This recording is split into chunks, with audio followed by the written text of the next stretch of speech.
Hello મારા વહાલા વહાલા વિદ્યાર્થી મિત્રો, કેમ છો? મજામાં? તો વહાલા વિદ્યાર્થી મિત્રો, મારું નામ છે ફાલ્ગુન આદ્રોજા અને તમે જોઈ રહ્યા છો ફિઝિક્સ વિથ ફાલ્ગુન સર. અને આજનો લેક્ચર બહુ ઇમ્પોર્ટન્ટ છે, કારણ કે આજના લેક્ચરમાં આપણે શીખવાના છીએ થર્મોડાયનેમિક પ્રક્રિયાઓ વિશે. થર્મોડાયનેમિક પ્રક્રિયા તમારી ટેક્સ્ટબુકમાં સૌથી પહેલા શરૂઆતમાં તમને એક પ્રક્રિયા સમજાવી છે, જેનું નામ છે ક્વોસાઇસ્ટેટિક પ્રક્રિયા. આનો ગુજરાતી મતલબ થાય છે અર્ધસ્થાયી પ્રક્રિયા. બરાબર, અર્ધસ્થાયી પ્રક્રિયા. અને આ એક વૈચારિક પ્રક્રિયા છે. ઇંગ્લિશમાં એને હાઇપોથેટિકલ કહેવાય. વૈચારિક પ્રક્રિયા એટલે વિચારેલી, કલ્પના કરેલી. આવી પ્રક્રિયા વાસ્તવમાં શક્ય ન પણ હોય. બરાબર, વાસ્તવમાં શક્ય ન પણ હોય. તો સૌથી પહેલા આપણે શીખશું ક્વોસાઇસ્ટેટિક પ્રક્રિયા એટલે શું થાય. અને મેઇન પ્રક્રિયા છે આ શીખી લેશું, એના પછી ચાલુ થશે. જે ચાર બહુ અગત્યની પ્રક્રિયાઓ છે: સમતાપી, સમદાબ, સમકદ અને સમોષ્મી પ્રક્રિયા. બરાબર છે. પણ એના પહેલા આપણે આ ક્વોસાઇસ્ટેટિક પ્રક્રિયા એટલે શું એ શીખી લઈ. બરાબર. ધારો કે તમારી પાસે કોઈ થર્મોડાયનેમિક તંત્ર છે અને તમારે થર્મોડાયનેમિક તંત્ર છે એ શરૂઆતમાં માની લો કે સંતુલિત અવસ્થામાં છે. બરાબર, આપણે એક સરસ મજાનું થર્મોડાયનેમિક તંત્ર દોરી નાખીએ, સુંદર મજાનું. જો આ રીતના એક આ થર્મોડાયનેમિક તંત્ર છે. બરાબર. અને અહીંયા આગળ તમે કંઈક આદર્શ વાયુ ભરી દીધો છે વચમાં, એવું સમજો. બરાબર. અને આ થર્મોડાયનેમિક તંત્ર છે એના ઉપરના ભાગમાં તમે અહીંયા નાના નાના ઘણા વજન રાખી દીધા છે. બરાબર, આ રીતના તમે વજન આમાં રાખી દીધા છે. હવે અત્યારે શું થાય છે તો કે તમે જો અહીંયા આગળ વજન મૂકેલા હશે તો બહારનું જે દબાણ છે અને અંદરનું દબાણ છે ત્યાં સુધી પિસ્ટન નીચે આવેલું હશે. ખ્યાલ આવ્યો? વાતાવરણના દબાણ જેટલું દબાણ હોય જરૂરી નથી, કારણ કે તમે ઉપર વજન મૂકેલા છે એટલે વાતાવરણના દબાણથી થોડુંક વધારે દબાણ હશે. પણ પિસ્ટન અહીંયા આવીને ઊભું રહી ગયું છે. એનો મતલબ એમ કે પિસ્ટન હવે નીચે પણ નથી જતું અને પિસ્ટન ઉપર પણ નથી જતું. તો ઉપરનું દબાણ અને નીચેનું દબાણ બંને કેવા હોવા જોઈએ? સરખા. જો ઉપરનું અને નીચેનું દબાણ સરખા હોય તો જ પિસ્ટન આ જગ્યા ઉપર સ્થિર રહેશે. બરાબર છે. ચાલો, બહુ સરસ. પછી બીજી વસ્તુ કે બહારનું જે તાપમાન છે T, તો અત્યારે તંત્રનું અંદરનું તાપમાન પણ કેટલું છે? T. તો બહારનું તાપમાન અને અંદરનું તાપમાન બંને તાપમાન સરખા હોવાથી આ થર્મોડાયનેમિક તંત્ર તાપીય સંતુલનમાં છે એમ કહેવાય. બરાબર છે. અત્યારે જો તમે આમાં કાંઈ હળીચાળો નહીં કરો, એટલે આને કાંઈ તમે ડિસ્ટર્બ નહીં કરો, તો આ તંત્ર છે એ કઈ પરિસ્થિતિમાં છે અત્યારે? તો કે તંત્ર છે ને એ યાંત્રિક સંતુલનમાં પણ છે. બરાબર છે. અને પ્લસ તંત્ર છે એ તાપીય સંતુલનમાં પણ છે. અત્યારે બે કન્ડિશનનું પાલન થાય છે. તંત્ર યાંત્રિક અને તાપીય સંતુલનમાં છે. ટૂંકમાં તંત્ર બેનો સરવાળો એટલે શું થાય તો કે થર્મોડાયનેમિક સંતુલનમાં છે. રાસાયણિક સંતુલનમાં છે એડ કરી દો એટલે થર્મોડાયનેમિક સંતુલનમાં છે એવું કહેવાય. બરાબર છે. હવે જો તમે આ ઉપરના વજન છે એ બધાય વજનને અચાનક ઉપરથી ખેંચવાનું સ્ટાર્ટ કરી દેશો તો ઉપરનું જે દબાણ છે, બરાબર, એ ઓછું થઈ જશે. અંદરનું દબાણ છે વધારે હશે. એટલે અલ્ટિમેટલી શું થશે તો કે હવે જો તમે વજન લઈ લો ને, ઉપરથી આ વજન કાઢતા જાઓ એક પછી એક, તમે ફટાફટ વજન કાઢતા જાઓ આ રીતના. બરાબર. અચાનક તમે બધા વજન લઈ લેશો તો શું થશે? પિસ્ટન છે એ કેવી ગતિ કરશે તો કે પિસ્ટન છે એ હવે પ્રવેગિત ગતિ કરશે. કેવી? પ્રવેગિત ગતિ કરશે. હવે જો પિસ્ટન પ્રવેગિત ગતિ કરે તો તંત્ર છે ને એ એવી પ્રક્રિયાઓમાંથી પસાર થાય કે જ્યારે તંત્ર સંતુલિત અવસ્થામાં ન હોય. બરાબર. જ્યારે પિસ્ટન પ્રવેગિત ગતિ કરે તો એ સમયે તંત્ર છે એવી પ્રક્રિયાઓમાંથી પસાર થશે કે જ્યારે તંત્રના બધા ભાગો સંતુલિત અવસ્થામાં નહીં હોય. શું કામ? કારણ કે જ્યારે પિસ્ટન બહુ સ્પીડમાં ઉપર પ્રવેગિત ગતિ કરીને જાય ત્યારે શું થાય તો કે નીચેના ભાગમાં દબાણમાં ફેરફાર થવાનું સ્ટાર્ટ થઈ જાય. ઉપરનું દબાણ, નીચેનું દબાણ અલગ છે. એટલે અત્યારે આ કેસની અંદર તંત્ર યાંત્રિક સંતુલનમાં નથી અને ફટાફટ ઉપર જશે એટલે વાયુનું શું કહેવાય? પ્રસરણ કહેવાય. હમણાં આપણે આગળ શીખા ને આગળના લેક્ચરમાં મુક્ત પ્રસરણ, એના જેવું જ કંઈક વસ્તુ તમને અહીંયા જોવા મળશે. તો આ જેવું ઉપર જશે એટલે નીચેના ભાગમાં દબાણ ઓછું હશે, પિસ્ટનની નીચેના ભાગમાં દબાણ ઓછું હશે, નીચેના વાયુઓ છે એ સ્પીડમાં ઉપર જતા હશે.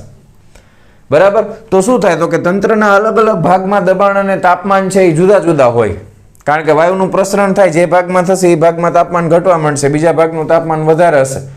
તો તંત્ર છે એ કેવી પ્રક્રિયાઓમાંથી પસાર થઈ ગયું તો કે અસંતુલિત પ્રક્રિયાઓમાંથી પસાર થઈ ગયું.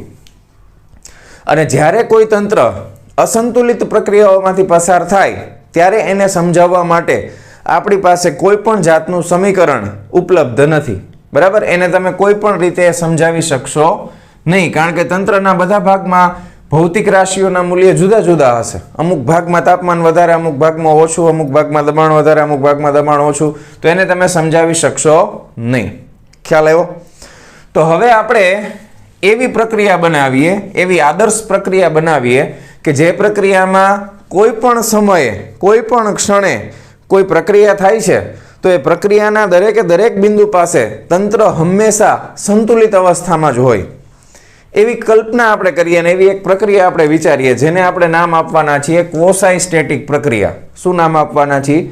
ક્વોસાઇસ્ટેટિક પ્રક્રિયા. હવે પહેલા હું તમને આ જ વસ્તુ સમજાવું, જે આપણે અત્યારે સમજ્યા ને એ જ બીજી રીતે આપણે સમજીએ, એટલે તમને ક્વોસાઇસ્ટેટિક એકદમ મગજમાં ઉતરી જશે. બરાબર ને? જો આની આ જ વસ્તુ છે, પણ હવે તમે જુઓ અહીંયા આગળ જે મેં વજન રાખેલા છે ને, આ વજન હતું ને, તો માની લો કે તમે ખાલી અત્યારે કલ્પના કરી, આપણે 10 કિલો વજન હતું. તમે એવી કલ્પના કરો કે 10 કિલો જે વજન હતું ને એટલા વજનવાળી હવે અહીંયા આગળ તમે રેતી રાખેલી છે. શું રાખેલું છે? રેતી. તો રેતી તો એકદમ નાની નાની હોય ને, રેતીના ઘણા બધા કણ હશે ને રેતીના, બરાબર. ઓલો તો બે માની લો કે વજનિયા હોય તો એ તો 1 કિલોનું હોય, 2 કિલોનું, 500 ગ્રામનું, બરાબર, એ ફિક્સ હોય. પણ આમાં રેતીનો તો ઢગલો આખો હોય, નાની નાની રેતીના ઘણા બધા કણો છે, બરાબર છે? ખ્યાલ આવે છે? હવે ટેક્સ્ટ બુક પ્રમાણે આકૃતિમાં થોડોક જે છે એ પ્રમાણે હું તમને કહું. હવે ટેક્સ્ટ બુકમાં તમને જે સમજાવ્યું છે એ તમે આમાં સમજી શકશો. જો પ્રારંભિક કન્ડિશનમાં તંત્રનું દબાણ P છે, બરાબર, અને તંત્રનું તાપમાન T છે. આ પ્રારંભિક કન્ડિશન કેવી છે?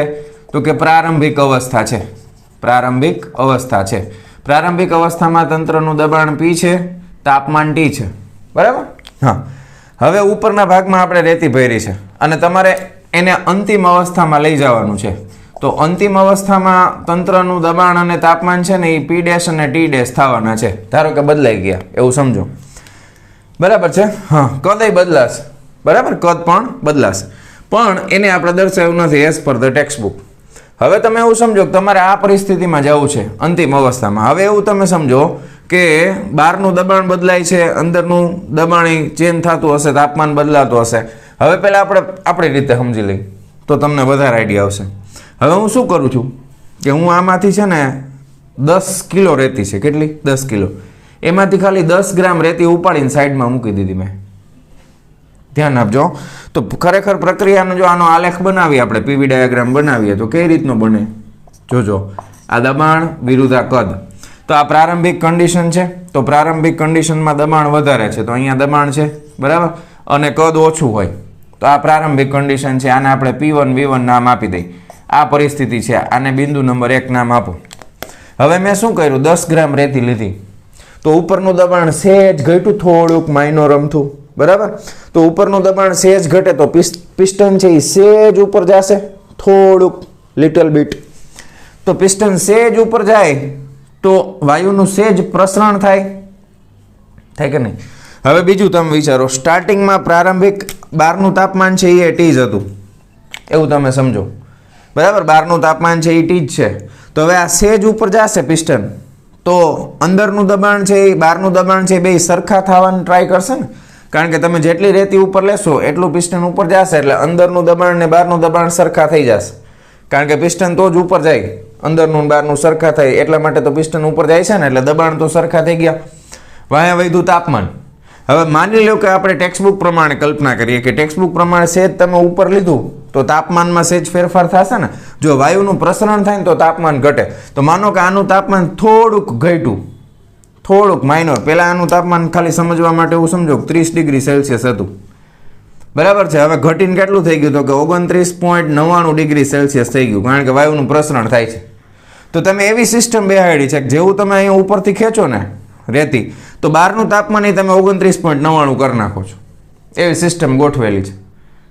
ખ્યાલ આવ્યો? તમે સમજાય? તમને સમજાય છે ને? તો બહારનું તાપમાન એ સરખું થઈ ગયું, દબાણ એ સરખું થઈ ગયું. તો હવે અહીંયાથી તમે એક નાની એવી પ્રક્રિયા કરી, સહેજ અહીંયા પહોંચ્યા તમે, બરાબર, આવી રીતના અહીંયા પહોંચ્યા. એમ કરતા તમે 10 ગ્રામ કરતા ફાઇનલી તમે 10 કિલો રેતી છે એ કાઢી નાખી.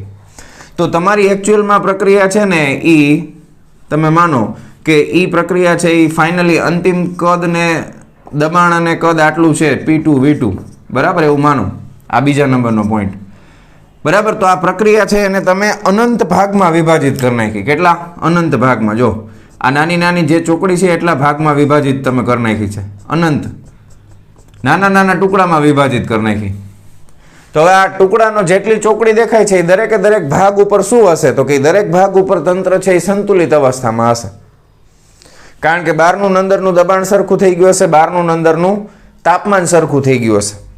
તો આવી જે પ્રક્રિયા થાય એને કહેવામાં આવે છે ક્વોસાઇસ્ટેટિક પ્રક્રિયા બરાબર. અને જો તંત્ર સંતુલિત અવસ્થાઓમાંથી પસાર થાય તો એના માટે તમે થર્મોડાયનેમિકના સંતુલન માટેના સમીકરણનો ઉપયોગ કરી શકો છો, અવસ્થા સમીકરણ.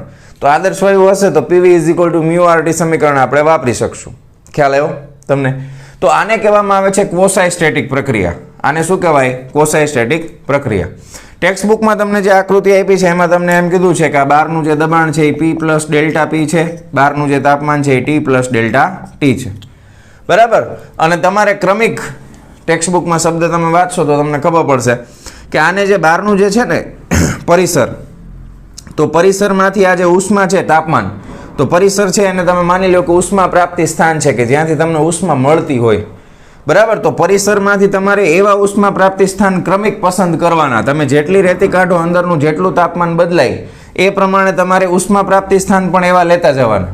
પણ એ ખરેખર હવે આગળ આપણે જોશું, એવું શક્ય નથી, પણ આપણે બીજી એક પ્રક્રિયા થશે ત્યારે બરાબર. તમે બહારની વાતાવરણનું તાપમાન તમે બદલી ના શકો. રિયલમાં શું થાય? હવે રિયલ તમે વસ્તુ સમજાવું. જો ધારો કે તમે થોડીક રેતી કાઢી, અંદરનું તાપમાન 30 હતું, એ ઘટીને 29.99 થયું. હવે બહારનું તાપમાન તો છે ને બહુ મોટું હોય, બહાર તો બહુ મોટું વિશાળ આવડો મોટો રૂમ છે એવું સમજો, તો આ 30 ડિગ્રી સેલ્સિયસ જ હોય.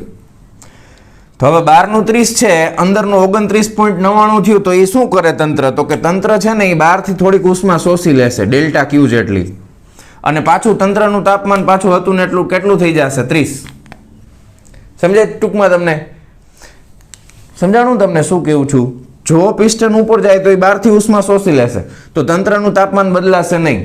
અને જો તમે રેતી નાખો, ઊંધું વિચારો, આની ઊંધી પ્રક્રિયા વિચારો, પિસ્ટનની ઉપર કાંઈ નથી અને તમે 5-5 ગ્રામ રેતી 10-10 ગ્રામ નાખતા જાઓ તો પિસ્ટન ધીમે ધીમે નીચે આવે, તો અંદરનું તાપમાન સેજ વધવાનો ટ્રાય કરે, તો અંદરનું તાપમાન વધતા વધતા માની લો કે 30.01 ડિગ્રી સેલ્સિયસ થાય, પણ બહારનું કેટલું છે? 30. તો એ શું કરે? થોડીક ઉષ્મા છે ને એ તંત્ર પરિસરને આપી દે ΔQ જેટલી, તો ફરી પાછું એનું તાપમાન 30.01 માંથી કેટલું થઈ જાય? 30. ખ્યાલ આવે તમને શું કહું છું? તો આને કહેવામાં આવે છે ક્વોસાઇસ્ટેટિક પ્રક્રિયા. ગુજરાતીમાં એને કહેવાય અર્ધસ્થાયી પ્રક્રિયા બરાબર છે. ક્વોસાઈનો મતલબ થાય લગભગ, ગુજરાતી તમે મિનિંગ કાઢો ને તો એનો મતલબ થાય લગભગ, અને સ્ટેટિક એટલે સ્થિર. તો લગભગ સ્થિર હોય ને એવી પ્રક્રિયા, એકદમ ધીમી પ્રક્રિયા અને એકદમ સ્લોલી પ્રક્રિયા થશે. અને આ એક આદર્શ પ્રક્રિયા છે અને આને વૈચારિક પ્રક્રિયા કહેવાય. કેવી? વૈચારિક, હાઇપોથેટિકલ. રિયલમાં આવી પ્રક્રિયા શક્ય નથી ને આટલો કોઈ પાસે ટાઈમ ન હોય બરાબર. આ 10 કિલો રેતી તમે કાઢો ધીમે ધીમે ધીમે તો કેટલો સમય લાગે? એટલો બધો સમય હોતો નથી. પણ આ એક આદર્શ પ્રક્રિયા છે જેના માટે તમે સમીકરણો વાપરી શકો છો. અને હવે જેટલી પ્રક્રિયા આપણે જોવાના છીએ એ બધી પ્રક્રિયામાં જ્યાં સુધી તમને કહેવામાં ન આવે ત્યાં સુધી તમારે કઈ માનીને ચાલવાનું? તો કે બધી ક્વોસાઇસ્ટેટિક પ્રક્રિયા છે એવું ધારીને જ ચાલવામાં આવશે. ખ્યાલ આવ્યો તમને? રેડી? સમજાય છે બરાબર? તો આ તો પહેલો પાર્ટ ક્વોસાઇસ્ટેટિક પ્રક્રિયાઓ. તો આમાંથી તમને જે ઉતારવા લાયક વસ્તુ લાગે એ ઉતારી લ્યો. અને હવે આપણે ક્વોસાઇસ્ટેટિક પ્રક્રિયા પછી બીજું પહેલા જોઈ લઈ, સમજાવી દઉં. મેઇન 4 પ્રક્રિયા આપણે જોવાના છીએ બરાબર છે. પહેલા નંબરની જે છે એને આપણે કહેવાના છીએ સમતાપી પ્રક્રિયા. પહેલા નંબરની છે એને શું કહેશું? સમતાપી પ્રક્રિયા. તો સમતાપી પ્રક્રિયા ઉપરથી શું ખબર પડે? તાપમાન અચળ. તો T બરાબર શું થાય? અચળ. બરાબર છે? ઓકે. તો સમતાપી પ્રક્રિયામાં તાપમાન અચળ હશે. તાપમાન અચળ રાખીને તમે ગમે તે પ્રક્રિયા કરો, વાયુનું પ્રસરણ કરો અથવા વાયુનું સંકોચન કરો, અંદરનું તાપમાન ન બદલાવું જોઈએ, તો એને સમતાપી પ્રક્રિયા કહેવાય. એ આપણે ડિટેલમાં શીખવાના છીએ બરાબર. પછી બીજા નંબરમાં આવશે સમોષ્મી પ્રક્રિયા. તો સમોષ્મી પ્રક્રિયા એટલે શું? તો કે તંત્ર અને પરિસરની વચમાં ઉષ્મા ઉર્જાનો વિનિમય થતો નથી. તો એને કહેવાય સમોષ્મી પ્રક્રિયા, બરાબર. પછી ત્રીજા નંબરની આવશે સમદાબ પ્રક્રિયા, બરાબર. સમદાબ એટલે દબાણ અચળ, બરાબર. અને છેલ્લે ચોથા નંબરની આવશે સમકદ પ્રક્રિયા, તો એની અંદર આવશે કદ અચળ, તો વી અચળ, બરાબર. અને ટેક્સ્ટ બુક પ્રમાણે હજી એક વસ્તુ આપણે શીખવાના છીએ, એ આજના લેક્ચરમાં જોઈ લેશું. એને નામ આપવાના છે ચક્રીય પ્રક્રિયા. તો આટલી વસ્તુ આપણે જોવાના છીએ, બરાબર. તો હવે as per the text book આપણે પહેલી પ્રક્રિયા ચાલુ કરીએ છીએ, સમતાપી પ્રક્રિયા. રેડી? તો એ મુદ્દો છે લગભગ 12.8.1 પછી 2 નંબર હશે, એ ખબર નથી, પણ આપણે બધી પ્રક્રિયાને 1 થી જ નંબર આપશું. સમતાપી પ્રક્રિયાથી સ્ટાર્ટ કરીશું. જવા દો આને. રેડી? તો હવે તમે કોસાઈ સ્ટેટિક ટેક્સ્ટ બુકમાંથી એકવાર રીડ કરી લેજો. રેડી? ડન? ચાલો, બહુ સરસ, વેરી ગુડ. તો હવે આપણે પહેલી પ્રક્રિયા જોશું. આ બધું હવે જો બધું ઇમ્પોર્ટન્ટ છે. એમસીક્યુ પણ ઘણા બધા આમાંથી પૂછી શકે, એ હું તમને સાથે સાથે એમસીક્યુ પણ કહેતો રહીશ, જો સારું યાદ આવ્યું, બરાબર. કોમ્પિટિટિવ એક્ઝામમાં, તમારી સ્કૂલની એક્ઝામમાં, કોઈ પણ જગ્યાએ તમને આ બધા એમસીક્યુ પૂછશે, બરાબર, પૂછી શકે છે. તો પહેલું આપણે ચાલુ કરીએ છીએ પહેલા નંબરની પ્રક્રિયા, સમતાપી પ્રક્રિયા. ઇંગ્લિશમાં આને કહેવામાં આવે છે આઇસોથર્મલ પ્રોસેસ. ઇંગ્લિશમાં શું કહેવાય? Isothermal process. તાપમાન બદલાય નહીં. તો અહીંયા સમતાપી પ્રક્રિયામાં શું છે કન્ડિશન? તાપમાન અચળ છે, બરાબર. તાપમાન અચળ રહેશે. તો સૌથી પહેલા તાપમાન અચળ હોય તો કયો નિયમ લાગે? તો કે 2 નિયમ આપણે શીખ્યા છીએ વાયુ માટેના, બરાબર. એક હતો બોયલનો નિયમ, બીજો છે ચાર્લ્સનો નિયમ. તો બોયલના નિયમમાં શું કહે છે કે બોયલના નિયમમાં તાપમાન અચળ હોય તો દબાણ છે એ કદના વ્યસ્ત પ્રમાણમાં ચલે છે. તો બોયલના નિયમ પ્રમાણે, અથવા તો તમે એમ કહો કે આદર્શ વાયુ સમીકરણ પરથી, કોના ઉપરથી કહી શકાય? તો કે આદર્શ વાયુ સમીકરણ પરથી શું કહી શકાય? પીવી બરાબર, જો આ સમીકરણ છે મ્યુ આર ટી. હવે મ્યુ એટલે મોલની સંખ્યા અચળ, આર એટલે સાર્વત્રિક વાયુ નિયતાંક અચળ 8.31. તાપમાન તો અચળ છે, એનો મતલબ એમ કે પીવી બરાબર શું થઈ ગયું? અચળ.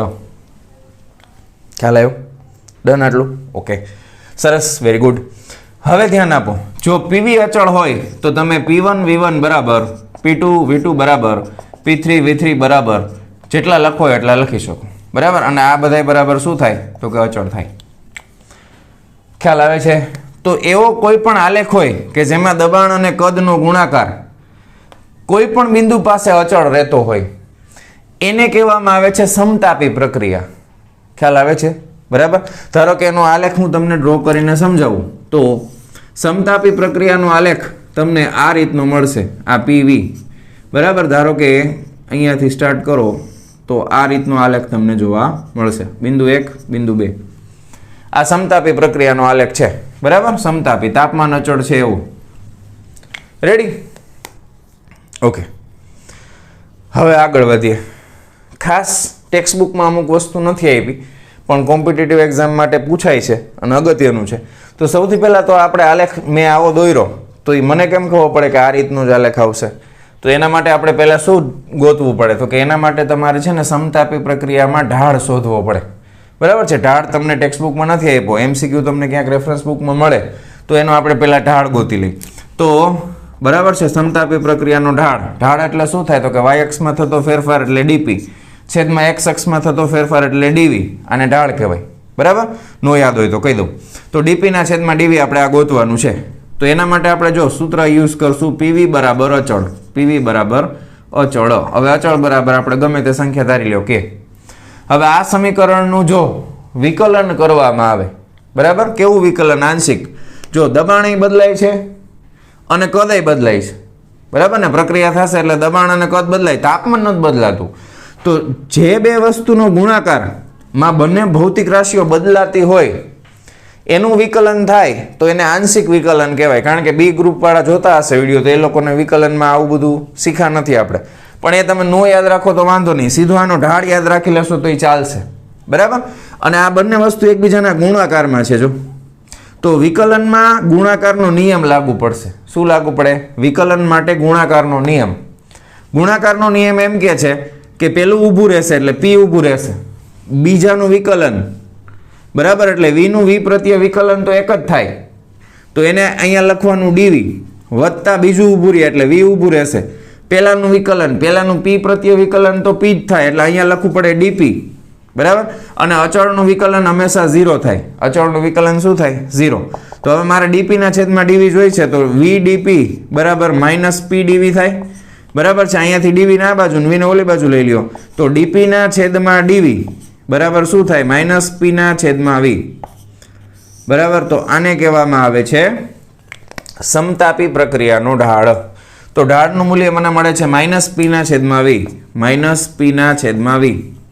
હવે ઢાળમાં માઇનસ શું દર્શાવે તો કે ઢાળ એટલે વાય અક્ષનો ફેરફાર છેદમાં એક્સ અક્ષનો ફેરફાર છે ને, તો તમે ગ્રાફમાં જો આ ગ્રાફમાં આમ નીચે જાય એવું લાગે છે ને, ઢાળ ક્યાં મળે તો કે સ્પર્શક દોરવાનો, ધારો કે 1 નંબરના બિંદુ પાસે સ્પર્શક દોરો એટલે આમ, અહીંયા વચ્ચે ક્યાંક દોરશો તો આમ આવશે, 2 નંબર પાસે ઓલમોસ્ટ થોડુંક ત્રાસું આવશે, તો આને સમતાપી પ્રક્રિયા કહેવાય બરાબર છે, એનો ઢાળ તમને ઋણ મળે છે એટલે ઢાળ આમ નીચે જતો હોય એને ઋણ કહેવાય, આમ ઉપર જાય તો ઢાળ ધન, નીચે જાય તો ઢાળ ઋણ, તો આનો ઢાળ કેવો આવશે ઋણ આવશે બરાબર, તો આ સાથે સાથે આપણે યાદ રાખશું આનો ઢાળ ઋણ મળે છે.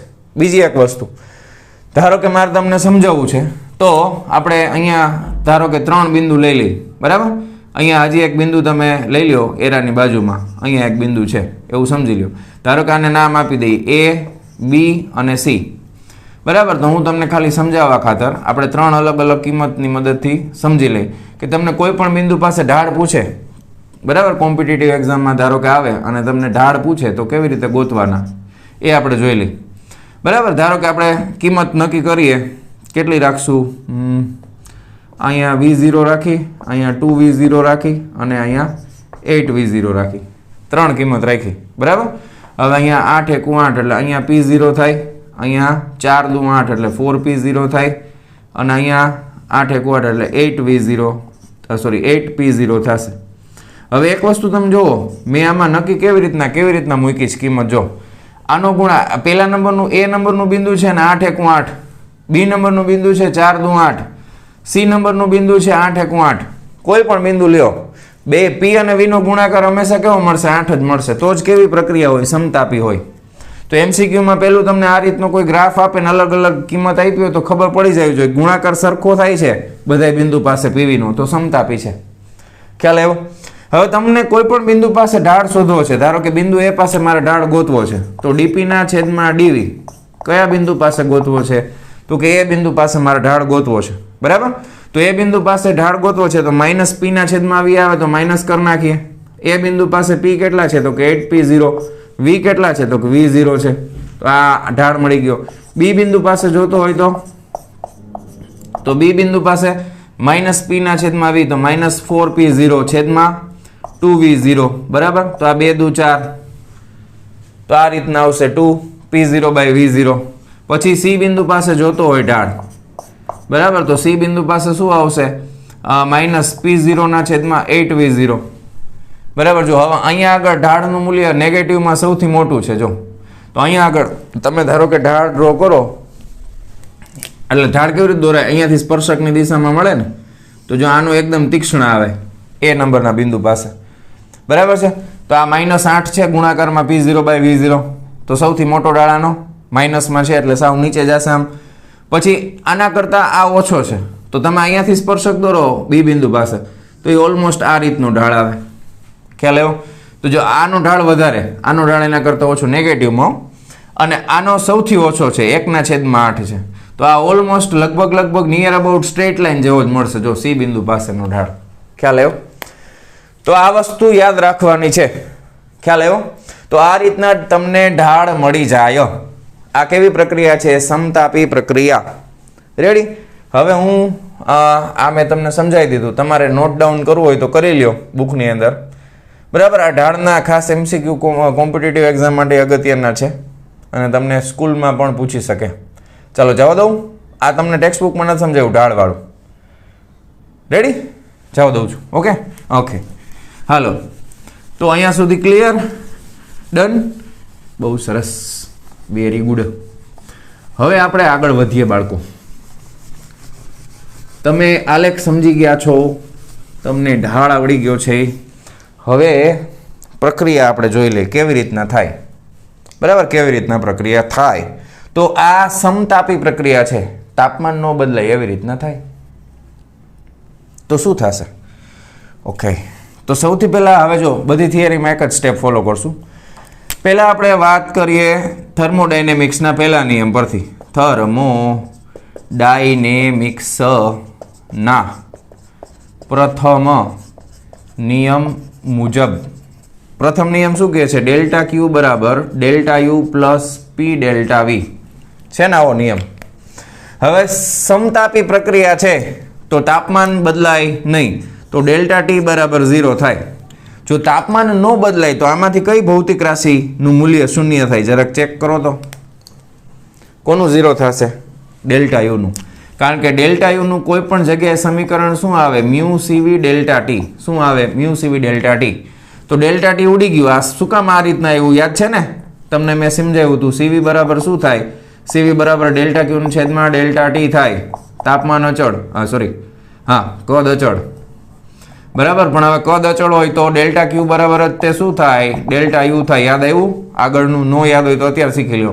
તો અહીંયા તમે ડેલ્ટા યુના છેદમાં ડેલ્ટા ટી મૂકી શકો. ખ્યાલ આવ્યો? તો ડેલ્ટા યુને કરતા બનાવો, સીવી ડેલ્ટા ટી થાય, પણ આ 1 મોલ માટે છે. રકમમાં જેટલા મોલ આપ્યો તો ગુણાકારમાં મ્યુ કરવું પડે. ખ્યાલ આવી ગયો? તો અહીંયા આગળ આ પદ ઉડી જશે, આ થઈ જશે 0. બરાબર, ડેલ્ટા યુ 0 થઈ જશે. તો ફાઇનલી તમને શું મળે? તો કે ડેલ્ટા ક્યુ બરાબર જ ડેલ્ટા ડબલ્યુ મળે. આના બરાબર ડેલ્ટા ડબલ્યુ છે. તો સમતાપી પ્રક્રિયામાં ઉષ્મા ઉર્જા જેટલી વપરાશે એ બધી ઉષ્મા ઉર્જાનું રૂપાંતર કેમાં થઈ જશે? કાર્યમાં. અથવા તો એવું ઊંધું વિચારો કે સમતાપી પ્રક્રિયામાં જેટલું કાર્ય થશે એ બધું કાર્ય ક્યાં વયું જશે? તો કે ઉષ્મા ઉર્જાના ફેરફારમાં. જો આ આમ હોય તો આ આમ હોય. સિમ્પલ વસ્તુ છે. બરાબર, આટલું તમને મગજમાં ઉતરી ગયું છે? પાકું. તો સૌથી પહેલા પીવી બરાબર અચળ. બીજું, થર્મોડાયનેમિક્સના પહેલા નિયમ પ્રમાણે ડેલ્ટા ક્યુ બરાબર શું થાય? ડેલ્ટા ડબલ્યુ થાય. હવે આવી પ્રક્રિયા એટલે કોસાઇસ્ટેટિક પ્રક્રિયા. મેં તમને જે હમણાં સમજાવી ને એ જ પ્રક્રિયા છે. હવે એને આપણે આલેખથી સમજી લઈએ. ટેક્સ્ટબુકમાં આવું દોરીને નથી આવ્યું. બરાબર, આની ઉપર રેતી મૂકી છે, રાખેલી છે, રેતી મૂકેલી છે. બરાબર છે. હવે આ દિવાલ છે ને, હવે આ પ્રક્રિયા થવા પાછળ અમુક તમારે કારણો વિચારવાના હોય. ખાસ પહેલી વસ્તુ, આવી પ્રક્રિયા ક્યારે શક્ય બને? બરાબર, એ હું અહીંયા લખતો જાઉં છું. આની શરતો સમતાપી પ્રક્રિયા બનવા માટેની. તો કે પહેલી શરત તો એ છે કે પ્રક્રિયા છે ને, પ્રક્રિયા એ ખૂબ જ ધીમી હોવી જોઈએ. કેવી હોવી જોઈએ? ખૂબ જ ધીમી. બરાબર છે. અને પિસ્ટન સિલિન્ડર હોય તો એની જે દિવાલો હોય, દિવાલો એ સંપૂર્ણ ઉષ્મા વાહક હોવી જોઈએ. કેવી હોવી જોઈએ? દિવાલો સંપૂર્ણ ઉષ્મા વાહક. તો જ સમતાપી પ્રક્રિયા થાય. ખ્યાલ આવે છે? હવે અહીંયા આગળ આ ઉપરના ભાગમાં આ રેતી છે, અંદરના ભાગમાં તમે આદર્શ વાયુ ભરેલો છે. બરાબર, આ રીતનો કોઈ આદર્શ વાયુ છે એવું સમજી લો. અને આ રેતી તમે કાં તો દૂર કરો છો ને કાં તો નાખો છો. ધારો કે અત્યારે આપણે રેતી બહાર કાઢતા જઈશું, દૂર કરીશું. હમણાં સમજાવ્યું. તો પિસ્ટન ઉપર જશે, કારણ કે ઉપરનું વજન ઓછું થશે એટલે અંદરનું દબાણ વધશે, એટલે પિસ્ટન ધીમે ધીમે ઉપર જશે. તમે 5-5 ગ્રામ રેતી કાઢો છો તો જેવું પિસ્ટન ઉપર જાય તો અહીંયા આગળ આ બહારના ભાગમાં શું છે? પરિસર છે એ બહુ મોટો વિસ્તાર હોય ઉષ્મા પ્રાપ્તિ સ્થાનનો. તમે એવું સમજો કે સ્ટાર્ટિંગમાં આપણે એક ઉદાહરણ જોયું હતું કે આપણે હાથની હથેળીઓ ઘસીએ તો હથેળી ગરમ થાય. હવે મારી હથેળી ગરમ થાય, આ રૂમ બહુ મોટો છે, તો મારી હથેળી ઘસીને હું એમ ન કહી શકું કે રૂમનું તાપમાન છે એ 0.5 ડિગ્રી વધી ગયું. કોઈ દિવસ વધે નહીં. ખ્યાલ આવે છે? ધારો કે દરિયાની અંદર વહાણ હાલતું હોય અને વહાણના નાવિકને એમ થાય કે ભાઈ આપણે દરિયાનું તાપમાન છે 5 ડિગ્રી સેલ્સિયસ વધારી દેવું છે, તો દરિયાની અંદર ધારો કે એના વહાણની અંદર, શિપની અંદર હજારો લીટર પાણી હોય એને ઉકાળીને દરિયામાં ઠાલવે અને પછી ચેક કરે કે દરિયાનું પાણી વધ્યું કે નહીં, કોઈ દિવસ ન વધે. ખ્યાલ આવે તમને શું કહું છું? તો આ જે પરિસર છે ને એનું તાપમાન કોઈ દિવસ નહીં બદલાય. એનું તાપમાન બદલાશે નહીં. ધારો કે આપણે સમજવા ખાતર પાછું 30 ડિગ્રી સેલ્સિયસ ધારી લ્યો.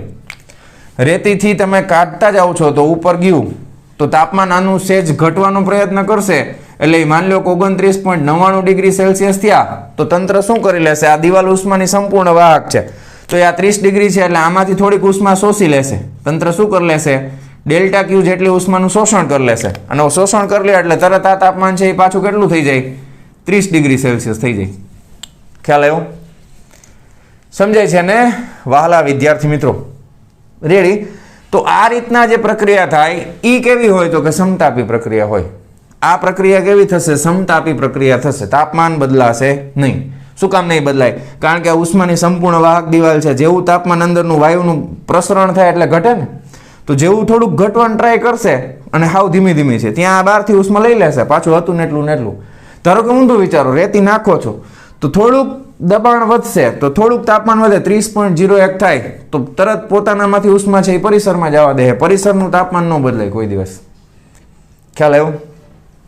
તો આ રિયલમાં આવી રીતના પ્રક્રિયા થાય. બરાબર? આ બધી આદર્શ પ્રક્રિયાઓ છે. રિયલમાં 100% આવી પ્રક્રિયા શક્ય નથી. તો ઘણા કે સાહેબ તો આપણે કેમ શીખી છીએ? જો ભાઈ, આપણે એટલા માટે શીખી છીએ કે કોઈ પણ વસ્તુ બનાવવા માટે એક આદર્શ વસ્તુ તમારી સામે હોવી જોઈએ. તમારા જીવનમાં તમે ગોલ નક્કી કરો કે મારે આના જેવું થવું છે તો એ વ્યક્તિ તમારા જીવન માટે આદર્શ હોય. તો આ બધી આદર્શ પ્રક્રિયાઓ છે. આની નજીક થાય તોય આપણું કામ થઈ જાય. ખ્યાલ આવ્યો? 100% નહીં પણ થોડુંક નજીક થશે તોય આપણને પરફોર્મન્સ જોઈ છે, બરાબર, જે કાર્યક્ષમતા આપણે જોશે એ બધી મળી જશે. એટલા માટે આ શીખી છે. આ એમને નથી શીખતા. પણ ઘણા કહે સાહેબ તો શું કામ શીખવું જ જોઈએ કે મૂકી જ દેવાય, ચેપ્ટર જ કાઢી નાખો કે. હાલો, એવું ન કરે. હવે દિવાલો છે એ સંપૂર્ણ ઉષ્મા વાહક હોવી જોઈએ. ખૂબ જ ધીમી પ્રક્રિયા હોવી જોઈએ. ડેલ્ટા ક્યુ બરાબર શું થાય? ડેલ્ટા ડબલ્યુ થાય. રેડી? હવે આપણે ફાઇનલી કાર્યનું સૂત્ર તારવવા જઈ રહ્યા છીએ. બરાબર? હવે ઇમ્પોર્ટન્ટ પાર્ટ આવશે. કાર્યનું સૂત્ર તારવવાનું છે. બરાબર છે? ચાલો, બહુ સરસ, વેરી ગુડ. તો ધ્યાન આપો. ટેક્સ્ટબુક પ્રમાણે હું સમજાવું છું. રિયલમાં આવું ન હોય પણ ટેક્સ્ટબુક પ્રમાણે. ટેક્સ્ટબુકમાં આપણને એમ કીધું છે કે ધારો કે તંત્રમાં કોઈ રીતના સમતાપી પ્રક્રિયા થાય છે તો એ કોઈ એક સમયે જ્યારે તંત્રમાં દબાણ P હોય ત્યારે કદમાં થતો ફેરફાર ડેલ્ટા V થાય છે. આવું શક્ય નથી. કેમ?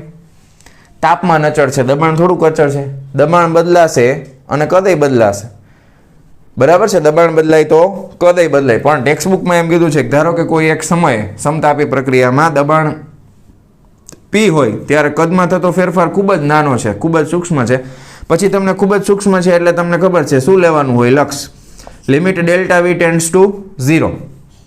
ખૂબ જ નાનો ફેરફાર થાય છે. તો ફાઇનલી તમે કાર્યનું સૂત્ર શું મૂકો છો? ડેલ્ટા W બરાબર P ડેલ્ટા V છે તમારી પાસે સૂત્ર. બરાબર? તો તમે આમાં જ્યારે લિમિટ મૂકશો ત્યારે ફાઇનલી કાર્યનું સૂત્ર મેળવવું હોય તો W બરાબર સંકલન ઇન્ટિગ્રેશન ઓફ ક્યાંથી ક્યાં સુધી? તો કે V1 થી લઈને V2 સુધી દબાણ અચળ છે તો P dV. આ રીતનું સૂત્ર થાય. ખ્યાલ આવ્યો? હવે બીજું એક તમને સાથે સમજાવી જ દઉં અત્યારે. જો, જેટલી પ્રક્રિયા શીખવાના છે એની બધામાં કાર્યનું સૂત્ર આ જ રીતે આવશે. બરાબર? W બરાબર ઇન્ટિગ્રેશન ઓફ સંકલન V1 થી V2. V1 અને V2 લિમિટ કહેવાય, P દબાણ છે અને dV. બરાબર? Vની સાપેક્ષમાં સંકલન કરવાનું છે. હવે એકચ્યુઅલમાં આવી પ્રક્રિયાઓમાં સંકલન આ રીતના થાય. ટેક્સ્ટબુકમાં જે આ સમજાવ્યું છે એકચ્યુઅલી એવી રીતે ન હોય પણ ખાલી આપણે સમજવા ખાતર. પણ તમારે મેઇન આ સૂત્ર યાદ રાખવાનું. બરાબર છે? ખરેખર તો દબાણ બદલાય તો કદ બદલાતું જ હોય, દબાણ બદલાતું જ હોય. પણ ધારો કે બહુ સૂક્ષ્મ ફેરફાર થાય છે દબાણમાં અને કદમાં થોડોક એના કરતાં વધારે થતો હોય એવું ધારી લ્યો તો આ રીતના ચાલે. બરાબર? હા, તો આ રીતના છે. બરાબર? હા. હવે મેઇન આપણે આ કાર્યનું સૂત્ર મેળવવાના છીએ. તો એના માટે શું કરવાનું? તો કે ભાઈ કેવી પ્રક્રિયા છે? સમતાપી પ્રક્રિયા છે. સરસ, વેરી ગુડ. એના માટે આપણે જો આદર્શ વાયુનું સમીકરણ છે PV બરાબર μRT. તો હવે જો તમે જેનું સંકલન કરતા હોય ને એ વસ્તુ જ અહીંયા હોવી જોઈએ. દબાણ અચળ નથી તો દબાણ બહાર તો નીકળે નહીં. બરાબર? અત્યારે સંકલનમાં દબાણ અચળ નથી, બહાર નહીં નીકળે. પણ એ તમારે સંકલન કરવું છે કદનું, છે દબાણ. તો આ સૂત્રમાં છે ને PV બરાબર μRT, એમાંથી તમે P ને કરતા બનાવો. બરાબર? તો PV બરાબર, એટલે હવે આને જવા દઈ, બ્લુ કલર, બ્લેક જ રાખી. તો હવે તમે આમાંથી તમે P ને કરતા બનાવશો તો તમે જોઈ શકો P બરાબર શું થાય? તો કે μRT ના છેદમાં V થાય ને. કારણ કે તમે જેનું સંકલન કરતા હોય ને એના સંદર્ભમાં જ તમારી પાસે સૂત્ર હોવું જોઈએ. તમે વીનું સંકલન કરવા માંગતો હોય તો અહીંયા P ન હાલે, તો P ની કિંમત તમારે વિના સ્વરૂપમાં ફેરવવી પડે. ખ્યાલ આવ્યો? હા, તો હવે આ કિંમત છે અહીંયા આપણે મૂકી દઈએ તો ફાઇનલી w બરાબર સંકલનમાં v1 થી v2, p ની કિંમત છે મ્યુ આર ટી એના છેદમાં v, અહીંયા આવશે dv. રેડી? ઓકે. હવે જો મ્યુ અચળ, આર અચળ, સમતાપી પ્રક્રિયા છે તો તાપમાન એ અચળ જ હોય, તો મ્યુ આર ટી સંકલનમાં v1 થી v2 આ 1/v ઇન્ટુ dv થાય આ રીતના. રેડી? હા, તો આ થઈ જશે મ્યુ આર ટી, આ 1/x નું સંકલન છે, x ની -1 ઘાતનું સંકલન log x થાય, કારણ કે આ v ને ઉપર લઈ જાવ તો v ની -1 ઘાત થાય ને, તો v ની -1 ઘાતનું સંકલન log v થાય, પણ log એટલે ln, જેનો આધાર e હોય e, બરાબર. તો આ થઈ જશે ln v, આ શું થઈ જશે ln v, પણ લિમિટ મૂકવી પડશે ને, ક્યાંથી ક્યાં સુધી? v1 થી v2 સુધી, બરાબર. હવે આપણે અહીંયા આગળ કરીએ છીએ તો w બરાબર શું થઈ જશે મ્યુ આર ટી બરાબર ln, હવે લિમિટ પહેલા ઉપરની લિમિટ પહેલા મૂકશું v ની જગ્યાએ v2, પછી માઇનસ, પછી નીચેની લિમિટ v ની જગ્યાએ v1, બરાબર. આટલું ક્લિયર? હવે મેં તમને નો ખબર હોય તો અત્યારે સમજી લ્યો કે લોગમાં બાદબાકી હોય, મારો એક લોગ એન્ટીલોગનો વિડીયો ઓલરેડી ચેનલ ઉપર છે, એમાં સમજાવેલું છે, પણ ન જોયો હોય તમે તો સમજો કે લોગમાં બાદબાકી હોય તો એની સંખ્યાનો ભાગાકાર થાય. લોગની બાદબાકી એટલે કે એની જે સંખ્યા છે એનો ભાગાકાર, એટલે આને હું આમ લખી શકું કે mu R T ln v2 ના છેદમાં v1. લોગની બાદબાકી એટલે સંખ્યાનો ભાગાકાર, લોગનો સરવાળો એટલે સંખ્યાનો ગુણાકાર. યાદ રાખજો, લોગની બાદબાકી એટલે સંખ્યાનો ભાગાકાર, લોગમાં જે સંખ્યા હોય એનો ભાગાકાર, અને લોગનો સરવાળો એટલે સંખ્યાનો ગુણાકાર. તો ફાઇનલી આ આપણને મળે છે કાર્યનું સમીકરણ, આ આપણને મળે છે કાર્યનું સમીકરણ. રેડી છે? ક્લિયર? ડન? ઓકે, બહુ સરસ, વેરી ગુડ. હવે ધ્યાન આપો, આ સમીકરણમાં તમારી પાસે તાપમાન છે, કદ છે, બે વસ્તુ છે, પણ ધારો કે આ સૂત્રને તમે ઘણી બધી રીતે લખી શકો, બરાબર. દાખલામાં તમને પૂછાય MCQમાં, મોટા ભાગે ચેપ્ટરમાં થિયરીમાં જોશો ને તો આ ચેપ્ટરમાં એક દાખલો જ નથી, સીધા સ્વાધ્યાયના દાખલા ચાલુ થાય છે. MCQમાં તમને પૂછે પરીક્ષામાં તો એમાં પાછું હોય, તો એમાં એના માટે પાછું અત્યારે યાદ રાખવું પડે. પહેલી વસ્તુ યાદ રાખો, જો તાપમાન આપેલું હોય તો તાપમાન હંમેશા તમારે કેલ્વિનમાં લેવાનું. કેમાં? કેલ્વિનમાં લેવાનું, બરાબર, કારણ કે SI સિસ્ટમ પ્રમાણે તાપમાન કેલ્વિનમાં છે. બીજું, આ સમીકરણમાં ln છે તો તમે આને 2.303 બરાબર મ્યુ આર ટી આ log 10 આ v2 ના છેદમાં v1 આમાં ફેરવી નાખવું પડે તો જ દાખલો ગણી શકો, કારણ કે તમારી પાસે લોગમાં ln ની કિંમત ન હોય, લોગ બુકમાં કોની કિંમત હોય? 10, જેનો આધાર 10 હોય, તો log e ને તમારે log 10 માં ફેરવવો પડે, 2.303 ગુણાકારમાં આવે મ્યુ આર ટી. આટલું સમજાઈ ગયું? બોલો, ક્લિયર છે?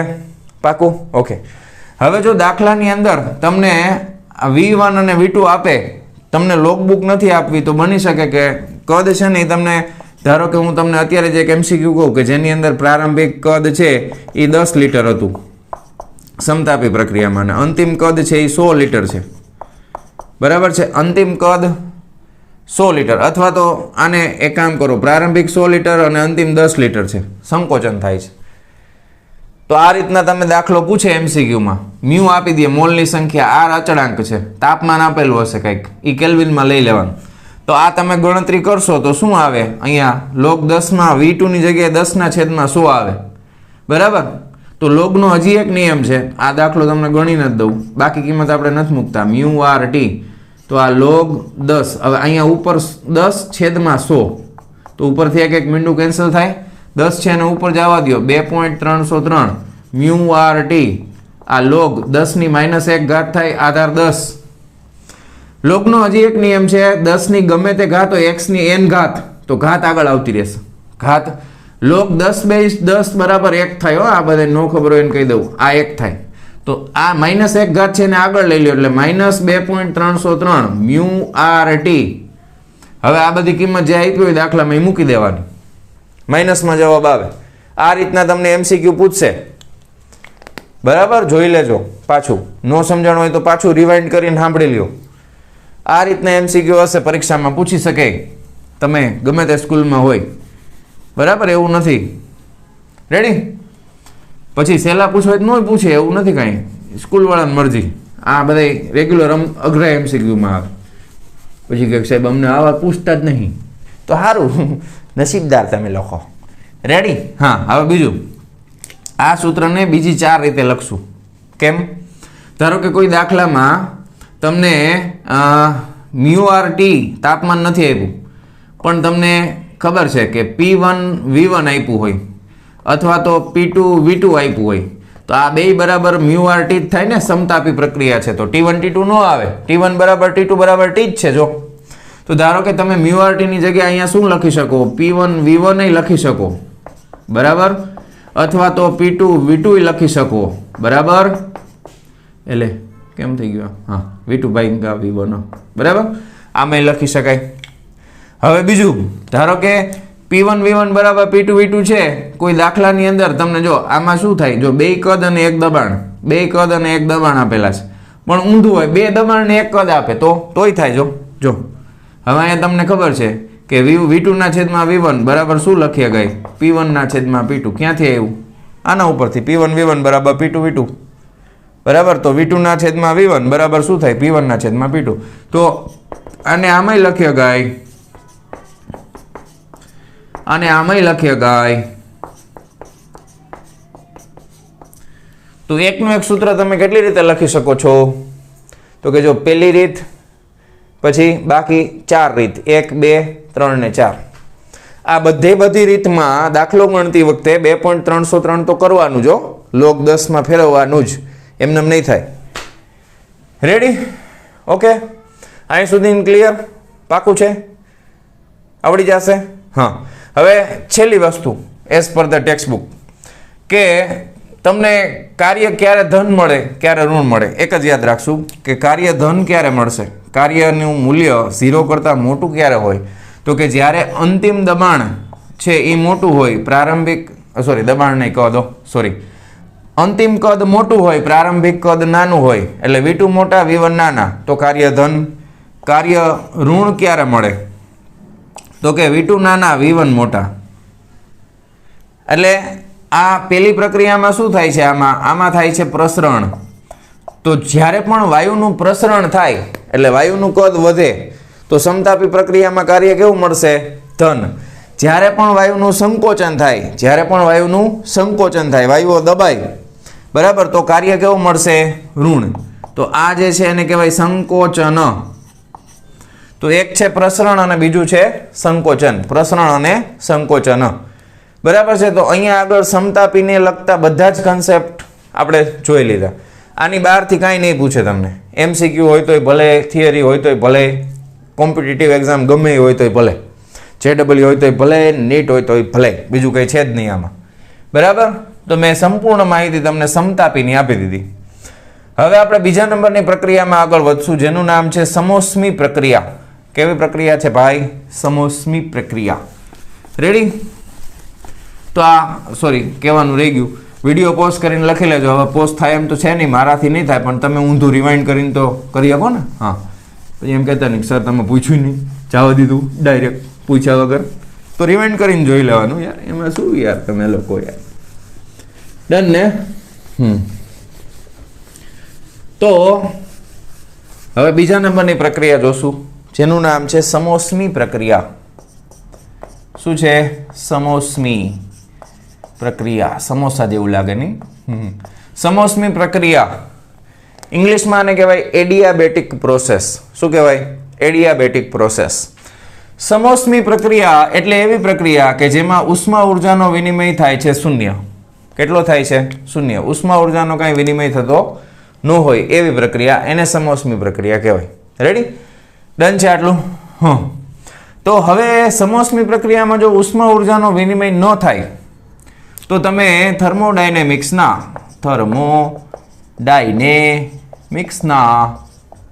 પ્રથમ નિયમ મુજબ શું લખી શકાય? તો કે ડેલ્ટા ક્યુ બરાબર delta U plus delta W થાય આવું. રેડી?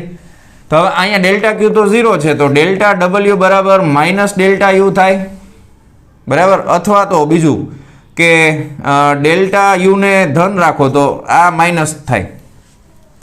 બરાબર, આવું થઈ શકે. બરાબર, આવું જ થાય, બીજું તો કંઈ થવાનું નથી. તો હવે આવી પ્રક્રિયા એટલે કેવી પ્રક્રિયા, આવું કેવી રીતે થતું હશે એવો પ્રશ્ન આવે ને મનમાં. રેડી? હા, એક બીજું તમને ટેક્સ્ટ બુકમાં નથી આપ્યા ઉદાહરણ, પણ યાદ રાખો, આ સમતાપી છે ને એના રિયલ એક્ઝામ્પલ આપું છું તમને.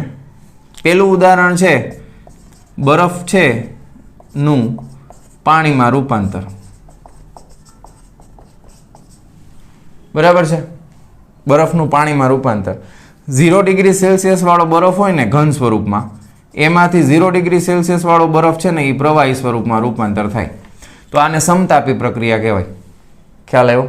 ઓકે. પછી બીજું ઉદાહરણ, પાણીનું વરાળમાં રૂપાંતર.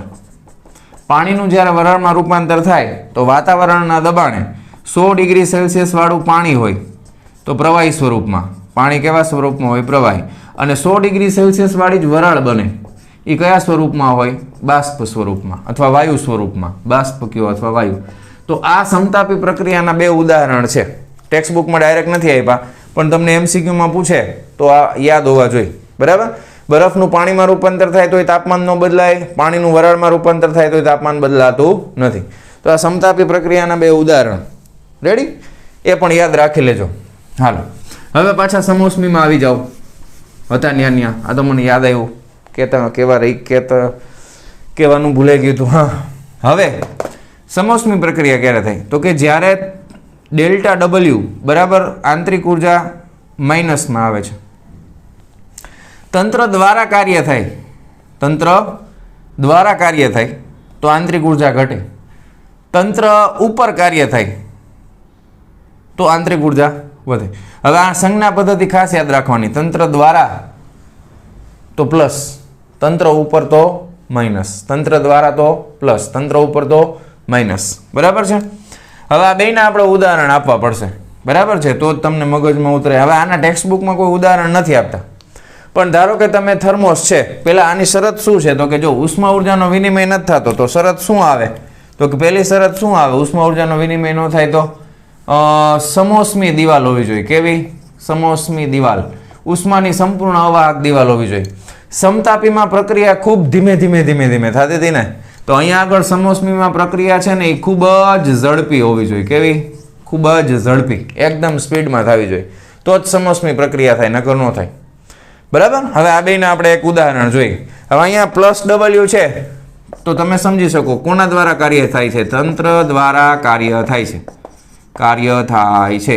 અને આ માઇનસ છે તો આંતરિક ઉર્જા શું થાય છે? કે આંતરિક ઉર્જા ઘટે છે. બરાબર? હાલો, હવે અહીંયા આગળ આ માઇનસ છે તો આમાં શું થાય? તો કે અહીંયા થશે તંત્ર ઉપર કાર્ય થાય છે. બરાબર? અને આ આંતરિક ઉર્જા પ્લસ છે એટલે આંતરિક ઉર્જા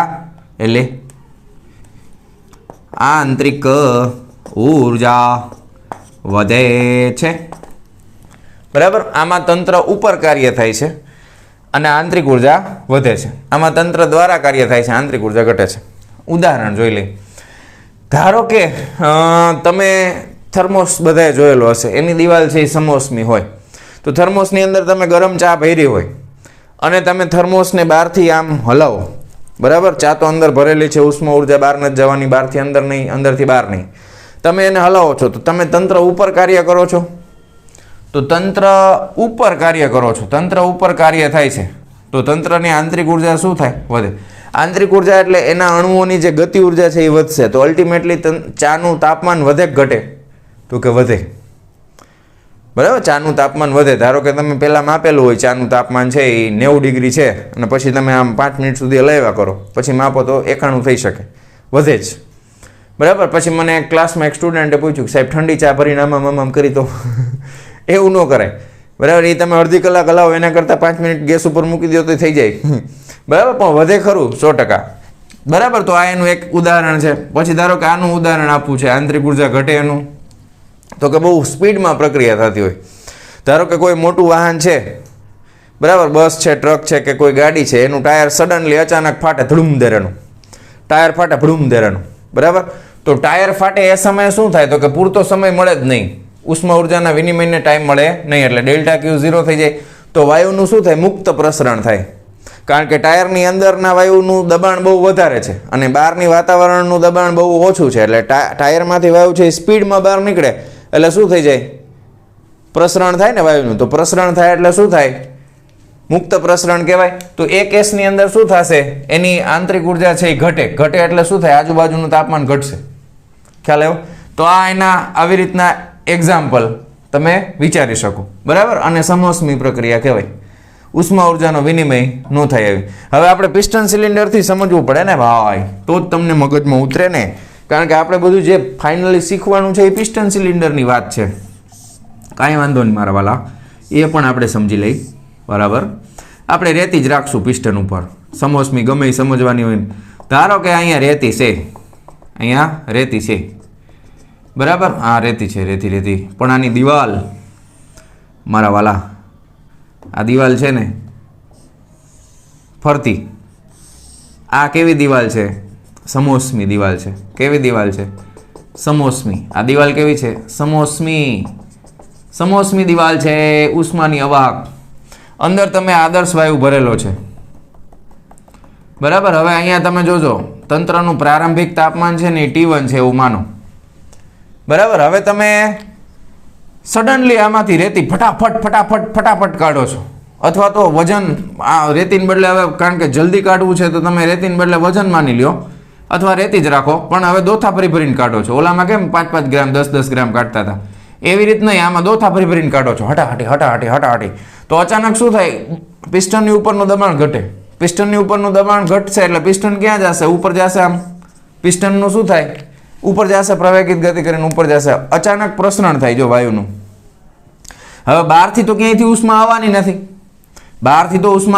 દિવાલ કેવી છે? સમોષ્મી દિવાલ છે. એટલે શું થાય? તો કે પિસ્ટન જેવું ઉપર જાય એટલે અંદરનું તાપમાન T1 છે ને એ ઘટવાનું શરૂ કરે. અંદરનું તાપમાન ઘટશે એટલે એની આંતરિક ઉર્જાની મદદથી કાર્ય થયું ને. આંતરિક ઉર્જા શું થઈ? તંત્રની ઘટી ગઈ, બરાબર. આંતરિક ઉર્જા શું થઈ જશે? ઘટી જશે. આંતરિક ઉર્જા ઘટશે, બરાબર. એટલે અહીંયા માઇનસ ડેલ્ટા યુ થશે. આંતરિક ઉર્જા ઘટશે, બરાબર. આંતરિક ઉર્જા ઘટશે અને તંત્ર દ્વારા કાર્ય થશે. કારણ કે તમે રેતી લ્યો છો એટલે પિસ્ટન ઉપર જાય, વાયુનું પ્રસરણ થાય તો તંત્ર દ્વારા કાર્ય થયું કહેવાય. એનું ઊંધું વિચારો. રેતી તમે સ્પીડમાં ધડાધડ નાખતા જાઓ તો આંતરિક ઉર્જા વધે તો તાપમાન વધતું જાય. તો આ રીતની પ્રક્રિયા છે અને સમોષ્મી પ્રક્રિયા કહેવાય. રેડી? બરાબર. ઉદાહરણ દ્વારા સમજાઈ ગયું તમને પાક્કું? રેડી? તમારી રીતના પાછું વિચારજો. આ બધી વસ્તુ એવી છે કે પહેલી જ વખતમાં સીધી મગજમાં ના ઉતરે, પણ આમાં તમારે પાછું તમારા મગજથી પાછું શું કહેવાય કે સતત મેં અહીંયા સમજાવ્યું પછી તમારે માનસિક રીતે તમારે કલ્પના કરીને વિચારવું પડે કે સરે આવી રીતના કીધું હતું. તમારે ઇમેજિનેશન કરવું પડે તો તમને વધારે ઝડપથી યાદ રહેશે. ખ્યાલ આવ્યો? રેડી? તો આ વસ્તુ છે. પછી હવે એક વસ્તુ છે સમોષ્મી પ્રક્રિયા માટે ખાસ તમારે એક સૂત્ર યાદ રાખવાનું છે. આની સાબિતી આપણી ટેક્સ્ટ બુકમાં નથી અને ક્યાંય આની જરૂર નથી. ક્યાંય તમને કોમ્પિટિટિવ એક્ઝામમાં નહીં પૂછે. ઓલામાં કેવી રીતના હતું? સમતાપીમાં P1 V1 બરાબર અચળ. તો આમાં શું થઈ જશે? PV⁴ બરાબર અચળ. PV⁴ બરાબર શું થશે? અચળ થશે, બરાબર છે. તો અહીંયા અચળ બરાબર આપણે ધારી લઈએ કે K છે, બરાબર. હવે આ ગેમા શું છે? તો ગેમા એટલે CP/CV. ગેમા એટલે શું થાય? તો કે CP/CV. અચળ દબાણે વાયુની મોલર વિશિષ્ટ ઉષ્માધારિતા અને અચળ કદે વાયુની મોલર વિશિષ્ટ ઉષ્માધારિતાનો ગુણોત્તર છે એને ગેમા કહેવાય. અને બીજું યાદ રાખો, ક્યાંય કીધું નથી ટેક્સ્ટ બુકમાં, પણ ગેમાનું મૂલ્ય હંમેશા 1 કરતાં વધારે જ હશે.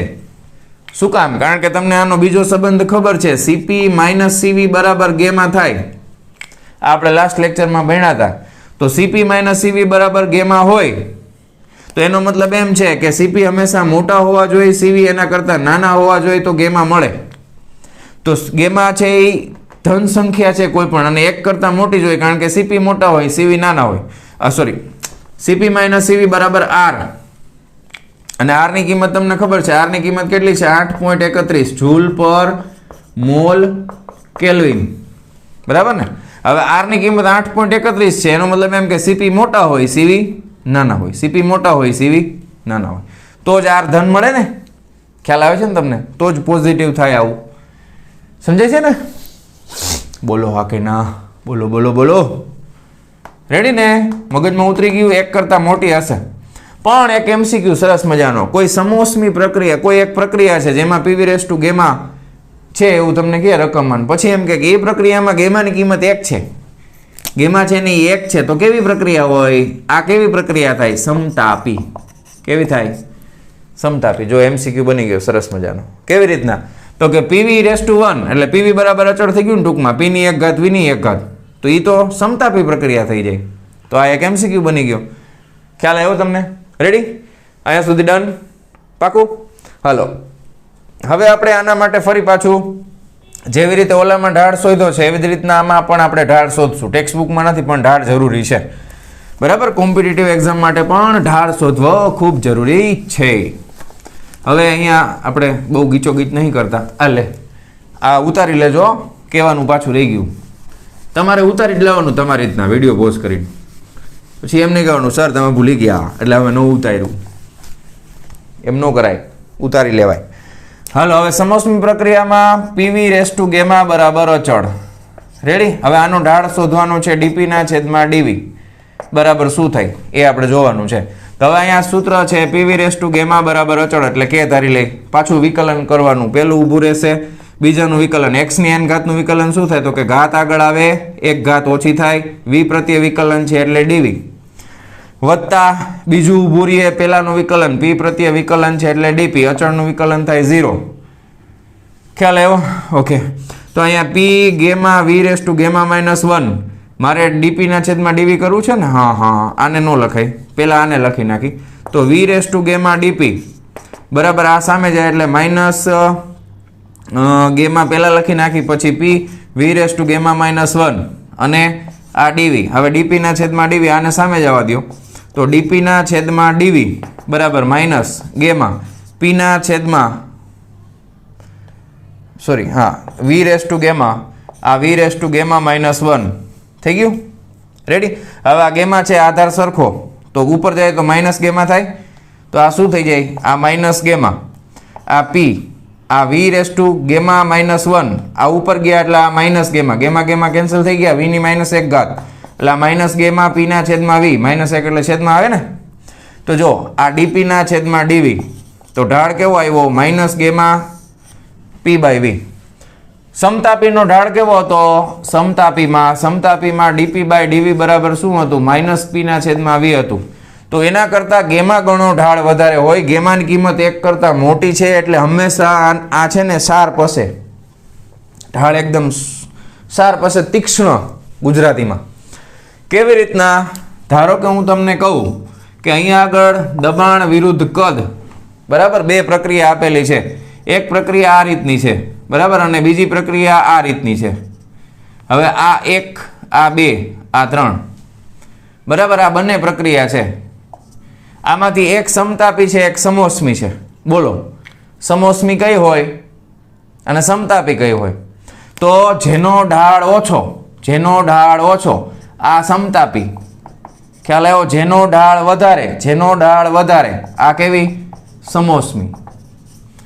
જેનો ઢાળ ઓછો એ સમતાપી, જેનો ઢાળ વધારે એ સમોષ્મી, જેનો ઢાળ ઓછો એ સમતાપી, જેનો ઢાળ વધારે એ સમોષ્મી. કારણ કે ગેમા ગણો હોય ઢાળ, કેનો? સમોષ્મીનો ઢાળ ગેમા ગણો હોય એટલે એનો ઢાળ વધારે હોય એટલે એ સમોષ્મી પ્રક્રિયા થાય. રેડી છે? ડન? પાક્કું? આ MCQ IMP છે, 4 પ્રક્રિયા આપી દઈએ, બાકીની 2 અહીંયા દોરી દઉં એટલે એમને ખબર પડી જાય. જો આ સીધી રેખા, એક આમ રેખા, 4 પ્રક્રિયા છે બરાબર. અને આપણે અહીંયા બિંદુનું નામ નથી આપવું. આ પહેલી, આ બીજી, ત્રીજી, આ ચોથી. તો પહેલી પ્રક્રિયામાં જો, પહેલી પ્રક્રિયામાં શું છે? તો કે પહેલી પ્રક્રિયામાં શું અચળ છે? દબાણ. તો સમદાબ પ્રક્રિયા. ચોથા નંબરમાં શું અચળ છે? તો કદ. સમકદ પ્રક્રિયા, એક સમતાપી, એક સમોષ્મી. રેડી? તો આ રીતના યાદ રાખશું. ડન છે? પાકું? તો આ ફટાફટ વિડીયો પોઝ કરીને લખી લ્યો બરાબર. કોમ્પિટિટિવ માટે અગત્યનું છે, ટેક્સ્ટ બુકમાં નહીં હોય ઢાળનું. આ MCQમાં હશે. આ જો આ ન સમજો તમે તો મારે તમને કેમ સમજાવું? સમતાપી આ થાય ને સમોષ્મી આ થાય, બેયનો આકાર તો ઓલમોસ્ટ સરખો જ હોય. ખ્યાલ આવે તમને? ટેક્સ્ટ બુકમાં નથી સમજાયું. ટેક્સ્ટ બુકમાં સીધું આકૃતિમાં આ સમતાપી ને આ સમોષ્મી, તો મગજમાં કેમ ઉતરે? જેનો ઢાળ વધારે હોય એ સમોષ્મી, જેનો ઢાળ ઓછો હોય એ સમતાપી. આના ઉપરથી ખબર પડે. રેડી? હાલો જાઓ દઉં. હવે ફાઇનલી આપણે શું કરશું કે સાહેબ જલસા કરશું. અરે એમ નહીં મારા વાલા, કાર્યનું સૂત્ર તારવવાનું છે ને. શું કરવાનું છે? કાર્યનું સૂત્ર તારવશું ને ભાઈ. હાલો, તો કાર્યનું સૂત્ર તારવવા માટે ફરી પાછું શું કરવાના છે? તો કે કાર્યનું સૂત્ર બધાય માટે એકની એક જ વસ્તુ, ઇન્ટિગ્રેશન ઓફ v1 થી v2 pdv આ જ આવશે. બરાબર. પણ અહીંયા આગળ આપણી પાસે છે pv રેઝ ટુ ગામા બરાબર અચળ. હવે ધ્યાન આપજો, અહીંયા આગળ તમે p ની કિંમત pv બરાબર મ્યુ rt માંથી ન મૂકી શકો. શું કામ? ઓલામાં તાપમાન અચળ હતું, આમાં નથી. તાપમાન એ બદલાય છે ને, સમોષ્મી પ્રક્રિયા છે. ખાલી ડેલ્ટા ક્યુ બરાબર 0 થાય. બરાબર ને? ખાલી ડેલ્ટા ક્યુ બરાબર જ 0 થશે, સમોષ્મી પ્રક્રિયા છે એટલે. ખ્યાલ આવ્યો? તો હવે p ની કિંમત તમારે આના ઉપરથી મૂકવી પડશે. તો pv રેઝ ટુ ગામા બરાબર અચળ, એના બરાબર આપણે k ધારી લઈ. અને બીજું p1 v1 raise two gamma બરાબર જ p2 v2 raise two gamma થાય, કારણ કે અચળ છે ને એટલા માટે. તો આ મગજમાં આપણે રાખશું આટલી વસ્તુ. તો હવે અહીંયા આગળ p ની કિંમત આપણે મૂકી દઈએ. તો અચળ અત્યારે k ધારેલો છે, તો p ની કિંમત તમે મૂકશો તો શું આવશે? k ના છેદમાં v રેઝ ટુ ગામા અને અહીંયા આગળ આવી જશે dv, ઇન્ટિગ્રેશન ઓફ v1 થી v2. બરાબર છે? પાકું. તો અચળ સંખ્યા છે એને અત્યારે આપણે બહાર કાઢી લઈએ સંકલનમાંથી. આ v1 થી v2 1/1 v raise two gamma એને આપણે ઉપર લખી નાખી, તો v raise to minus gamma થઈ જાય ઇન્ટુ dv. બરાબર. હવે x ની n ઘાતનું સંકલન શું થાય? ઘાત એક વધે ને ટોટલી ઘાત છેદમાં. તો આ k એમ નામ રહેશે, ઘાત એક વધશે એટલે v raise to minus gamma plus 1 અને ટોટલી ઘાત છેદમાં. સંકલન થઈ ગયું છે હવે. એટલે હવે તો ખાલી લિમિટ જ મૂકવાની હોય ને. ઘાત એક વધે ને ટોટલી ઘાત છેદમાં માઇનસ ગામા પ્લસ 1 અને લિમિટ છે આપણી પાસે v1 થી v2. સમજાણું? પાકું? ડન? ઓકે. હવે આપણે અહીંયા લિમિટ મૂકી દેશું. પહેલા v ની જગ્યાએ આપણે મૂકી દેશું. જો હવે અને બીજું આ છેદ છે એ તો બેયમાં કોમન આવશે, તો એ આપણે પહેલા બહાર કાઢી લઈએ. તો પહેલા પ્લસ વાળું પહેલા લખ્યું, માઇનસ વાળું પછી લખ્યું. બરાબર. પહેલા v ની જગ્યાએ હું મૂકું છું v2 માઇનસ ગામા પ્લસ 1, પછી માઇનસ v ની જગ્યાએ મૂકું છું v1 minus gamma plus 1. Ready? હવે ખાલી એક કોમન સેન્સ વાપરવાની છે, બુદ્ધિ બધાય પાસે હોય થોડી થોડી. k ની કિંમત તમે આના બરાબર k જ થાય ને ટૂંકમાં. જો જ્યાં v2 છે ત્યાં ગુણાકારમાં k લખો ત્યારે આ p2 v2 વાળું લેવાનું. v1 છે ત્યાં ગુણાકારમાં લખો તો p1 v1 વાળું લેવાનું. સમજાણું? જો હવે એક સ્ટેપ હજી એક્સ્ટ્રા કરું છું, 1 માઇનસ ગામા. અહીંયા k પહેલા k ગુણાકારમાં આવશે v2 માઇનસ ગામા પ્લસ 1, આ માઇનસ k ગુણાકારમાં આવશે v1 માઇનસ ગામા પ્લસ 1. હવે અહીંયા આગળ k ની કિંમત હું શું મૂકીશ? તો કે k ની કિંમત p2 v2 raise two gamma મૂકીશ. બરાબર. તો અહીંયા મેં મૂકી p2 v2 raise two gamma, આ v2 raise to minus gamma plus 1, આ માઇનસ અહીંયા v1 છે ત્યાં શું મૂકીશ? તો કે p1 v1 raise two gamma, આ v1 raise to minus gamma plus 1. ખ્યાલ આવ્યો? તો આ થઈ ગયું 1/1 માઇનસ ગામા. તો જો આધાર સરખો હોય, ઘાતનો સરવાળો, ગામા ગામા કેન્સલ થઈ ગયા, તો અહીંયા શું આવે? ખાલી p2 v2, આ માઇનસ. અહીંયા આધાર સરખો ઘાતનો સરવાળો શું આવે? p1 v1. Ready? Done? Okay. તો છેલ્લે ફાઇનલી w બરાબર, હવે ધ્યાન આપો, આ છેદમાં 1 મોટો નથી, ગામા કરતા નાનો છે, ગામા મોટા છે, તો માઇનસમાં નો મજા આવે. મજા આવે? નો મજા આવે. તો અહીંયા આપણે ઊંધું કરી નાખશું. તો મારે અંશમાં છેદમાં બેયમાં માઇનસ વડે ગુણાકાર કરી નાખું છું. શું કરું છું? અંશ અને છેદમાં માઇનસ ગુણાકારમાં લઈ લઉં છું, એટલે ઉપર અને નીચે બેયમાં માઇનસ ગળકાવી દો એટલે હાલે ને, માઇનસ માઇનસ પ્લસ થઈ જાય. તો હવે ફાઇનલી હું લખીશ p1 v1 minus p2 v2 ના છેદમાં ગામા માઇનસ 1. શું કર્યું મેં? અંશમાં અને છેદમાં બેયમાં માઇનસથી ગુણાકાર કર્યો. એકમાં નું હાલે, બેયમાં કરવો પડે. હા. હવે pv બરાબર, હવે જો મૂકી શકો, હવે અહીંયા ઘાત નીકળી ગઈ જો v ની, તો pv બરાબર તો મ્યુ rt થાય. તો તમે આને લખી શકો mu r t1 minus t2 ના છેદમાં ગામા માઇનસ 1. બસ જો થઈ ગયું. બરાબર છે? રેડી? તો w બરાબર mu r t1 minus t2 છેદમાં આવશે ગામા માઇનસ 1. રેડી? પાકું? તો આ સૂત્ર આપણે સમોષ્મી પ્રક્રિયા માટે તારવી લીધું. w બરાબર mu r t1 minus t2 છેદમાં ગામા માઇનસ 1. આ સૂત્ર એક બીજી રીતે પણ તારવી શકાય, પણ એમાં આપણે પડતા નથી, શોર્ટકટ મેથડ છે, પણ એ ટેક્સ્ટ બુકમાં નથી, વળી પરીક્ષામાં તમને હલાવે ન હલાવે, એમાં આપણે નથી પડવું. ખાસ આ યાદ રાખજો સૂત્ર, w બરાબર mu r t1 minus t2 છેદમાં ગામા માઇનસ 1. અહીંયા આગળ T1 પ્રારંભિક તાપમાન છે, T2 અંતિમ તાપમાન છે. તો સમોષ્મીમાં પણ છેલ્લા મુદ્દામાં આપણે શું કહેશું? છેલ્લા મુદ્દામાં કાર્યધન ક્યારે થાય? તો કે કાર્યધન ત્યારે જ થાય જ્યારે T1 છે એ મોટા હોય, T2 છે એ નાના હોય. પ્રારંભિક તાપમાન વધારે, અંતિમ તાપમાન ઓછું. અને કાર્ય ઋણ ક્યારે થાય? તો કે T1 નાના હોય, T2 મોટા હોય. બરાબર છે. તો T1 નાના હોય અને T2 મોટા હોય તો કાર્ય ઋણ થશે. બરાબર છે. આનો તમે ડિટેલમાં વિચાર કરશો ને તો આમાં પણ વાયુનું શું થશે? તો કે પ્રસરણ થાય. બરાબર. પ્રારંભિક તાપમાન વધારે, અંતિમ ઓછું. પ્રારંભિક તાપમાન વધારે, વાયુનું પ્રસરણ થાય તો તાપમાન ઘટે ને, વાયુનું સંકોચન થાય તો તાપમાન વધે ને.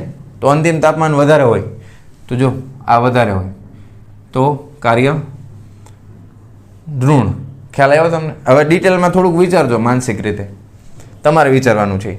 ખ્યાલ આવ્યો? તો W0 કરતાં મોટું ક્યારે થશે? જો આ વધારે હશે તો. સમજાઈ ગયું? તો આ હતી સમોષ્મી પ્રક્રિયા. બરાબર. હજી બે પ્રક્રિયા જોવાની છે. આ બે જ મોટી હતી, સમતાપી અને સમોષ્મી. બાકીની બે છે એ નાની છે એકદમ. બરાબર છે. રેડી? ચાલો જવા દઉં. વિડીયો પોઝ કરીને લખી લેજો. જવા દઉં છું. બધા સ્ટેપ ધ્યાનથી સમજજો શું કર્યું છે. મેં અહીંયા લખ્યું નથી, તમારે લખવું જ લખી નાખવાનું, માઇનસ વડે ઉપર નીચે ગુણતા. રેડી? પાકું? ડન? ક્લિયર? હાલો. હવે ત્રીજા નંબરની પ્રક્રિયા આપણે જોવાના છીએ, સમકદ પ્રક્રિયા. કેવી પ્રક્રિયા? સમકદ. અને છેલ્લે આપણે સમદાબ જોઈ લઈશું. તો ત્રીજા નંબરની પ્રક્રિયા છે એને કહેવાય સમકદ પ્રક્રિયા. તો સમકદ પ્રક્રિયામાં કદ અચળ. કદ અચળ હોય તો ડેલ્ટા V 0. થર્મોડાયનેમિક્સના પહેલા નિયમ પ્રમાણે આટલું જ લખું છું. થર્મોડાયનેમિક્સના પહેલા નિયમ પ્રમાણે ડેલ્ટા Q બરાબર delta U plus P delta V. તો ડેલ્ટા V તો 0 છે. તો જેટલી ઉષ્મા ઉર્જા આપશો એ બધી ક્યાં વપરાઈ જશે? આંતરિક ઉર્જામાં. જ્યારે પણ કોઈ પણ દાખલામાં, કોઈ પણ MCQમાં સમકદ પ્રક્રિયા આવે તો હંમેશા CV આવે. કદ અચળ છે તો CV આવે ને. તો કદ અચળ હોય તો CV. તો જેટલો ઉષ્મા ઉર્જાનો વિનિમય થશે એ CV ના સંદર્ભમાં જ થશે. બરાબર. તો તમે એ દાખલામાં MCQ ની અંદર CV નો ઉપયોગ કરીને ઉષ્મા ઉર્જાનો અથવા આંતરિક ઉર્જાનો ફેરફાર ગોતી શકો છો. સૂત્ર કયું વાપરવાનું થશે? ડેલ્ટા U બરાબર મ્યુ CV ડેલ્ટા T. અને આના બરાબર જ ડેલ્ટા Q થાય પાછું.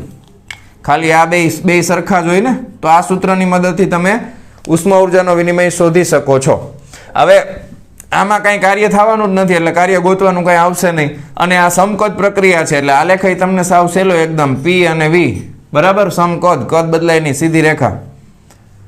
બરાબર. આ સમકદ પ્રક્રિયા છે. જો કદ અચળ તો સાવ સહેલી પ્રક્રિયા. અને છેલ્લી ચોથા નંબરની પણ આપણે અહીંયા હારે જોઈ લઈ. ચોથા નંબરની છે સમદાબ પ્રક્રિયા. સમદાબ પ્રક્રિયા હોય તો શું અચળ હોય? તો કે દબાણ અચળ.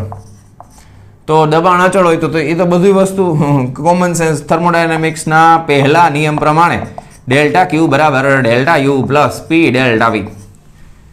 તો આ સૂત્ર તો યુઝ થવાનું છે. તો સમદાબમાં કોઈ વસ્તુ બધું થશે. જો સમદાબ પ્રક્રિયા હોય ને તો ઉષ્મા ઉર્જા છે એ અમુક આંતરિક ઉર્જાના ફેરફારમાં વપરાશે અને બાકીની ઉષ્મા ઉર્જા છે એ કાર્યમાં વપરાશે. કારણ કે આમાં એકય વસ્તુ શૂન્ય નથી થતી. જોયું તમે? એક પણ વસ્તુ શૂન્ય થતી નથી. તો આંતરિક ઉર્જામાં એ ફેરફાર થશે અને સાથે સાથે કાર્ય પણ થશે. તો આને કહેવાય સમદાબ પ્રક્રિયા. તો સમદાબ પ્રક્રિયા માટે તમારે કાર્યનું સૂત્ર વાપરવું હોય, કાર્યનું, તો કાર્યનું સૂત્ર તમે સમદાબમાં સીધું ડેલ્ટા W બરાબર, અથવા તો આપણે જે નોર્મલી કરીએ છીએ એ જ કરીએ. V1 થી V2 P dV. દબાણ અચળ છે, બહાર નીકળી ગયું. V1 થી V2 dV. કાંઈ ન હોય એનું સંકલન V પ્રત્યે શું થાય? તો કે V જ થાય. ક્યાંથી ક્યાં સુધી? V1 થી V2 સુધી. તો P V2 માઇનસ V1. હવે અહીંયા PV બરાબર શું થાય? Mu RT. તો આના બે સમીકરણ યાદ રાખજો. બેમાંથી MCQ અલગ અલગ પૂછે. હવે ધ્યાન આપજો. અહીંયા તમે PV2 લખો ને માઇનસ PV1. હવે PV બરાબર મ્યુ RT થાય ને, તો મ્યુ R તો અચળ છે, તો આ T2 માઇનસ આ mu R T1. Mu R common કાઢ નાખો તો શું આવે? T2 minus T1. આના ઉપરથી MCQ પૂછે. બરાબર. W બરાબર PV2 minus V1 mu R T2 minus T1. દાખલામાં તમને એમ કે દબાણ અચળ છે, પણ તમને દબાણ અચળ કીધું હોય ને આપે તાપમાન, તો આ સૂત્ર લાગે. MCQમાં તમને દબાણ અચળ છે એમ કીધું હોય અને કદય આપે તો આ સૂત્ર આવે. ખ્યાલ આવે તમને? અને આનો આલેખ તો આલેખ તો સાવ સહેલો પાછું, બરાબર છે. તો આલેખની અંદર પીવી, હવે શું અચળ રાખવાનું છે? દબાણ. તો આ આડી રેખા, સમક્ષિતિજ રેખા, તો આ થઈ જશે દબાણ અચળ. ખ્યાલ આવ્યો? રેડી? તો સમદાબ પ્રક્રિયામાં અમુક ઉષ્મા ઉર્જા છે એ આંતરિક ઉર્જાના વધારામાં અને બાકી છે એ કાર્ય કરવામાં વપરાશે. એના બે સમીકરણ તમારે યાદ રાખવાના છે કાર્યના, Pv2 - V1 અથવા μR T2 - T1. અને ખાસ આમાં જ્યાં પણ તાપમાનનો તફાવત હોય ને એમાં તમને તાપમાન તમે ડિગ્રી સેલ્સિયસમાં કેલ્વિનમાં લ્યો તો ચાલે, પણ જ્યાં તાપમાન એકલું હોય ત્યાં હંમેશા તમારે કેલ્વિનમાં જ લેવું પડે. ખાસ એ ધ્યાનમાં રાખજો, મગજમાં રાખજો. રેડી? હાલો, પાકું? ડન? તો આ મેઇન 4 પ્રક્રિયા છે અને છેલ્લી આ ટોપિક આખો જ આપણે કમ્પ્લીટ કરી નાખી. છેલ્લા નંબરની પ્રક્રિયા છે એને આપણે કહેવામાં આવે છે ચક્રીય પ્રક્રિયા. આ લે કહેવાનું રહી ગયું, વિડીયો પોઝ કરીને આગળથી લખી લેજો. રેડી? છેલ્લી આપણે જોઈ લઈએ જેનું નામ છે ચક્રીય પ્રક્રિયા. બરાબર? એ એકચ્યુઅલમાં કોસાઈ સ્ટેટિક પછી નંબર આપણે અત્યારે જે રેગ્યુલર આપ્યા છે એ જ આપી દઈ. બરાબર? 5મો આપી દઈ. ચક્રીય પ્રક્રિયા. ચક્રીય એટલે ચક્કર મારીને પાછી આવતી રહે, એને ચક્રીય પ્રક્રિયા કહેવાય. કોઈ થર્મોડાયનેમિક તંત્ર કોઈ એક સંતુલિત અવસ્થામાંથી અલગ અલગ પ્રક્રિયાઓમાંથી પસાર થઈ ફરી પાછું પોતાની મૂળ અવસ્થા ધારણ કરે એવી પ્રક્રિયાને ચક્રીય પ્રક્રિયા કહેવામાં આવે છે. બરાબર છે? હવે એની આકૃતિ તમે ગમે એવી દોરી શકો. MCQમાં તમને અલગ અલગ પ્રકારની કોઈ પણ આકૃતિ આપી શકે. બરાબર? ધારો કે હું તમને ખાલી સમજાવવા માટે તમને કહું કે આ એક PV ડાયાગ્રામમાં મેં આ રીતનું એક લંબચોરસ કે ચોરસ જે તમને લાગે એવું મેં દોર્યું. બરાબર? તો આ પ્રક્રિયા છે એ કેવી કહેવાય? ચક્રીય. ધારો કે એરો છે એ બધા આ બાજુ છે, તમે અહીંયાથી શરૂઆત કરો છો તો આને આપણે A નામ આપી દઈએ, A B C D. હવે આ એક ચક્રીય પ્રક્રિયા છે એવું સમજો. બરાબર? તો બે છે એ સમદાબ પ્રક્રિયા છે અને બે છે એ સમકદ પ્રક્રિયા છે. આને ચક્રીય પ્રક્રિયા કહેવાય. જો ફરીને પાછું ન્યા હતું ન્યા આવી ગયું. હવે આમાં ખાસ તમારે એક વસ્તુ એ સમજવાની છે, જ્યારે પણ કોઈ ચક્રીય પ્રક્રિયા થાય ત્યારે આંતરિક ઉર્જાનો ફેરફાર હંમેશા શૂન્ય થાય. હંમેશા કેવો થાય? શૂન્ય. શું કામ હંમેશા શૂન્ય થાય? કારણ કે આંતરિક ઉર્જા એ અવસ્થા ચલ રાશિ છે.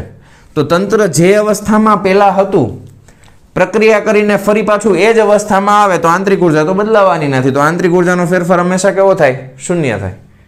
પણ ખાસ તમારે યાદ રાખવાનું છે, જ્યારે પણ કોઈ ચક્રીય પ્રક્રિયા સમઘડી દિશામાં થાય તો તમને જે કાર્ય મળશે એ હંમેશા સમઘડીમાં ધન મળશે, પોઝિટિવ કાર્ય. કેવું મળશે? ધન. શું કામ? જો હવે સમજો. જો A થી B એમાં કોઈ કાર્ય થાય તો કે ન થાય. કેવી પ્રક્રિયા છે? સમકદ. સમકદમાં W એટલે P ડેલ્ટા V 0, કાર્ય શૂન્ય થઈ ગયું. B થી C પ્રક્રિયા છે, એમાં તમને જે કાર્ય મળશે એ આલેખની નીચેનું આખું ક્ષેત્રફળ મળશે. બરાબર? તો B થી C માં હું તમને બ્લુ કલર વડે બતાવું તો B થી C માં છે ને આલેખની B થી C ની નીચેનું આખું ક્ષેત્રફળ આટલું કાર્ય થયું. બરાબર?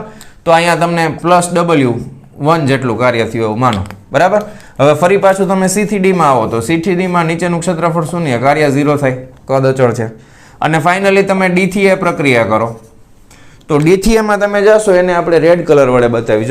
જો B થી C માં ધન શું કામ થયું? જો કદ વધ્યું ને એટલે ધન. પ્રસરણમાં કાર્ય હંમેશા ધન, સંકોચનમાં કાર્ય હંમેશા ઋણ. હવે આમાં D થી A માં તમે આવો તો આ કિસ્સાની અંદર તમે જો આ કાર્ય થાય પણ આ કાર્ય કેવું છે?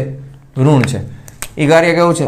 ઋણ છે. તો કુલ કાર્ય તમે જો W1 મોટું છે, W2 નાનું છે, તો તમે લખો કુલ કાર્ય W બરાબર W1 - W2 બરાબર ધન કાર્ય મળે. કેવું મળે? ધન. પણ ચક્રીય પ્રક્રિયામાં આ ચક્રીય પ્રક્રિયા એમાં હું એરો ઉલટાવી દઉં. ધારો કે આ એરો છે એ બધા તમે ચેન્જ કરી નાખો આમ. બરાબર? આ રીતના ચેન્જ કરી નાખો આમ. તો આ કઈ દિશામાં થઈ ગયું? આમ વિષમઘડી દિશામાં થઈ ગયું. આમ તો એમાં કાર્ય હંમેશા ઋણ મળે. ઋણ કાર્ય. કેમ? જરાક ચેક કરો તો. જો અહીંયાથી તમે સમઘડી દિશામાં ગયા તો આટલું કાર્ય ધન. બરાબર? આટલું રેડ વાળું. પણ અહીંયાથી જે આ દિશામાં જાઓ છો એ દિશાનું કાર્ય આખું આવશે ને આટલું, એ બધું કાર્ય કેવું આવશે? તો કે આ આખે આખું બ્લુ કલરનું છે એ ઋણ આવશે. તો ઋણ મોટું છે, ધન નાનું છે. તો મોટા ઋણમાંથી નાનું ધન બાદ કરો તો ટોટલ કાર્ય કેવું મળે? ઋણ મળે. તો ખાસ આ યાદ રાખશું આપણે, ચક્રીય પ્રક્રિયા જો સમઘડી દિશામાં થાય તો કાર્ય ધન, ચક્રીય પ્રક્રિયા જો વિષમઘડી દિશામાં થાય તો કાર્ય ઋણ. ખ્યાલ આવ્યો? તો આજના લેક્ચરમાં આપણે ઘણી બધી વસ્તુ શીખ્યા, બધી જ પ્રકારની પ્રક્રિયાઓ આપણે જોઈ લીધી. અને મોસ્ટ ઇમ્પોર્ટન્ટ પ્રક્રિયા જો તમને સ્કૂલ લેવલના પ્રશ્નમાં પૂછાય તો એ સમતાપી અને સમોષ્મી પ્રક્રિયા છે, જેમાં તમને ખાસ કરીને કાર્યનું સૂત્ર તારવવાનું પૂછે. MCQ આ બધી પ્રક્રિયાઓમાંથી ઢગલાબંધ MCQ નીકળી શકે. બધાયના કાર્યના અલગ અલગ સમીકરણ છે, એમાંથી તમારે જોઈએ એટલે MCQ બનાવીને તમને પૂછી શકે. ખ્યાલ આવ્યો? તો આ ખાસ આપણે યાદ રાખવાનું છે. બીજું MCQમાં હજી તમને કહી દઉં કે આપણે આવું શીખા કે ભાઈ PV રેસ ટુ ગેમા બરાબર અચળ. આ આપણે શીખા ને, ગેમા બરાબર અચળ. હવે ધારો કે આની અંદર તમને દબાણ અને કદ વચ્ચેનો સંબંધ આપ્યો છે. કોઈ જગ્યાએ તમને દબાણ અને તાપમાન અથવા તો આડાવડું તમને ગમે એ પૂછે. ધારો કે હવે આમાં તમે PV બરાબર μRT સમીકરણ મૂકો અને આમાંથી તમે કદને કરતા બનાવો તો શું થાય? μRT ના છેદમાં V. હવે એ કિંમત અહીંયા તમે મૂકો, μRT ના છેદમાં V રેસ ટુ ગેમા. આ અચળ છે. તો જો મ્યુ અચળ, આર અચળ, બરાબર છે. એ બેને છેદમાં જાવ તો એ ઉડી ગયા. તો આ ટી વી, આ છેદમાં વી ની એક ઘાત હોય તો આ ગેમા -1 આ અચળ થાય. તો જો આ એક નવો સંબંધ તમને મળ્યો, બરાબર. આ કોની વચ્ચેનો મળ્યો? આ સમોષ્મી પ્રક્રિયા છે. આ કઈ પ્રક્રિયા છે? સમોષ્મી. આ હું તમને MCQ માટે કહું છું. તો સમોષ્મીમાં એક આ હજી આ કોની વચ્ચે? તાપમાન અને કદ વચ્ચે મળ્યો. હવે વિને કરતા બનાવો, આમાંથી વિને કરતા બનાવો તો P વિને કરતા બનાવીએ તો μRT ના છેદમાં P એની ગેમા ઘાત અને આ અચળ, બરાબર. તો હવે જો μR તો અચળ છે એને કાઢી નાખો તો P આ T ની ગેમા ઘાત છેદમાં P ની ગેમા ઘાત બરાબર અચળ. કારણ કે અચળ સામે જાય તો અચળ જ રહે. P ની ગેમા ઘાતને ઉપર લઈ લ્યો તો P1 માઇનસ ગેમા થાય, બરાબર. આ T ની ગેમા ઘાત બરાબર અચળ. રેડી? ડન ને? હા. તો આ બીજો સંબંધ મેળવો. આ ત્રણે સમોષ્મી પ્રક્રિયા છે. ત્રણે સમોષ્મી પ્રક્રિયાના સમીકરણ છે. PV રેસ ટુ ગેમા બરાબર અચળ, T V raise to gamma -1 બરાબર અચળ, P1 minus gamma T raise to gamma બરાબર અચળ. તો આ પણ તમને MCQ માં પૂછી શકે. સમજાય છે? તો જેટલા MCQ બની શકે એ બધા હું તમને કહેતો રહું છું. પછી સાથે સાથે આ બધી પ્રક્રિયા છે એમાં આપણે જોયું કે કાર્ય જે છે એ ખરેખર તમને આલેખની નીચેનું ક્ષેત્રફળ છે એ કાર્ય મળે. તો હવે છેલ્લું તમને કહી દઉં MCQ માટે કે ધારો કે તમને આલેખમાં આ રીતનો કોઈ આલેખ આવે, બરાબર, P વિરુદ્ધ V નો, અને એમાં તમને બે બિંદુઓ આપેલા હોય પણ એમાં તમને અલગ અલગ ગ્રાફ આ રીતના આપે, બરાબર, આ રીતે. અને આ પહેલો નંબર, બીજો નંબર, ત્રીજો નંબર. પછી એમ કે કયું કાર્ય મોટું છે? તો જેનું ક્ષેત્રફળ સૌથી મોટું, કોનું સૌથી મોટું ક્ષેત્રફળ છે? 1 નંબરનું. 1 નંબરનું કાર્ય સૌથી મોટું થાય, 2 નંબરનું નાનું, 3 નંબરનું સૌથી નાનું. W ની બદલે Q આપેલા હોય ઉષ્મા ઉર્જા, તો Q1 સૌથી મોટી, Q2 નાની, Q3 સૌથી નાની. તો આ રીતના MCQ આમાંથી નીકળી શકે, તમને પરીક્ષામાં પૂછી શકે. બધી વસ્તુ યાદ રાખવાની છે. ઓકે? તો મારા વહાલા વિદ્યાર્થી મિત્રો, લેક્ચર ખૂબ મોટો થઈ ગયો છે પણ ટાઈમ ઓછો છે અને ઘણા બધા વિડીયો બાકી છે હજી. તો આજનો લેક્ચર આપણે અહીંયા પૂરો કરીએ.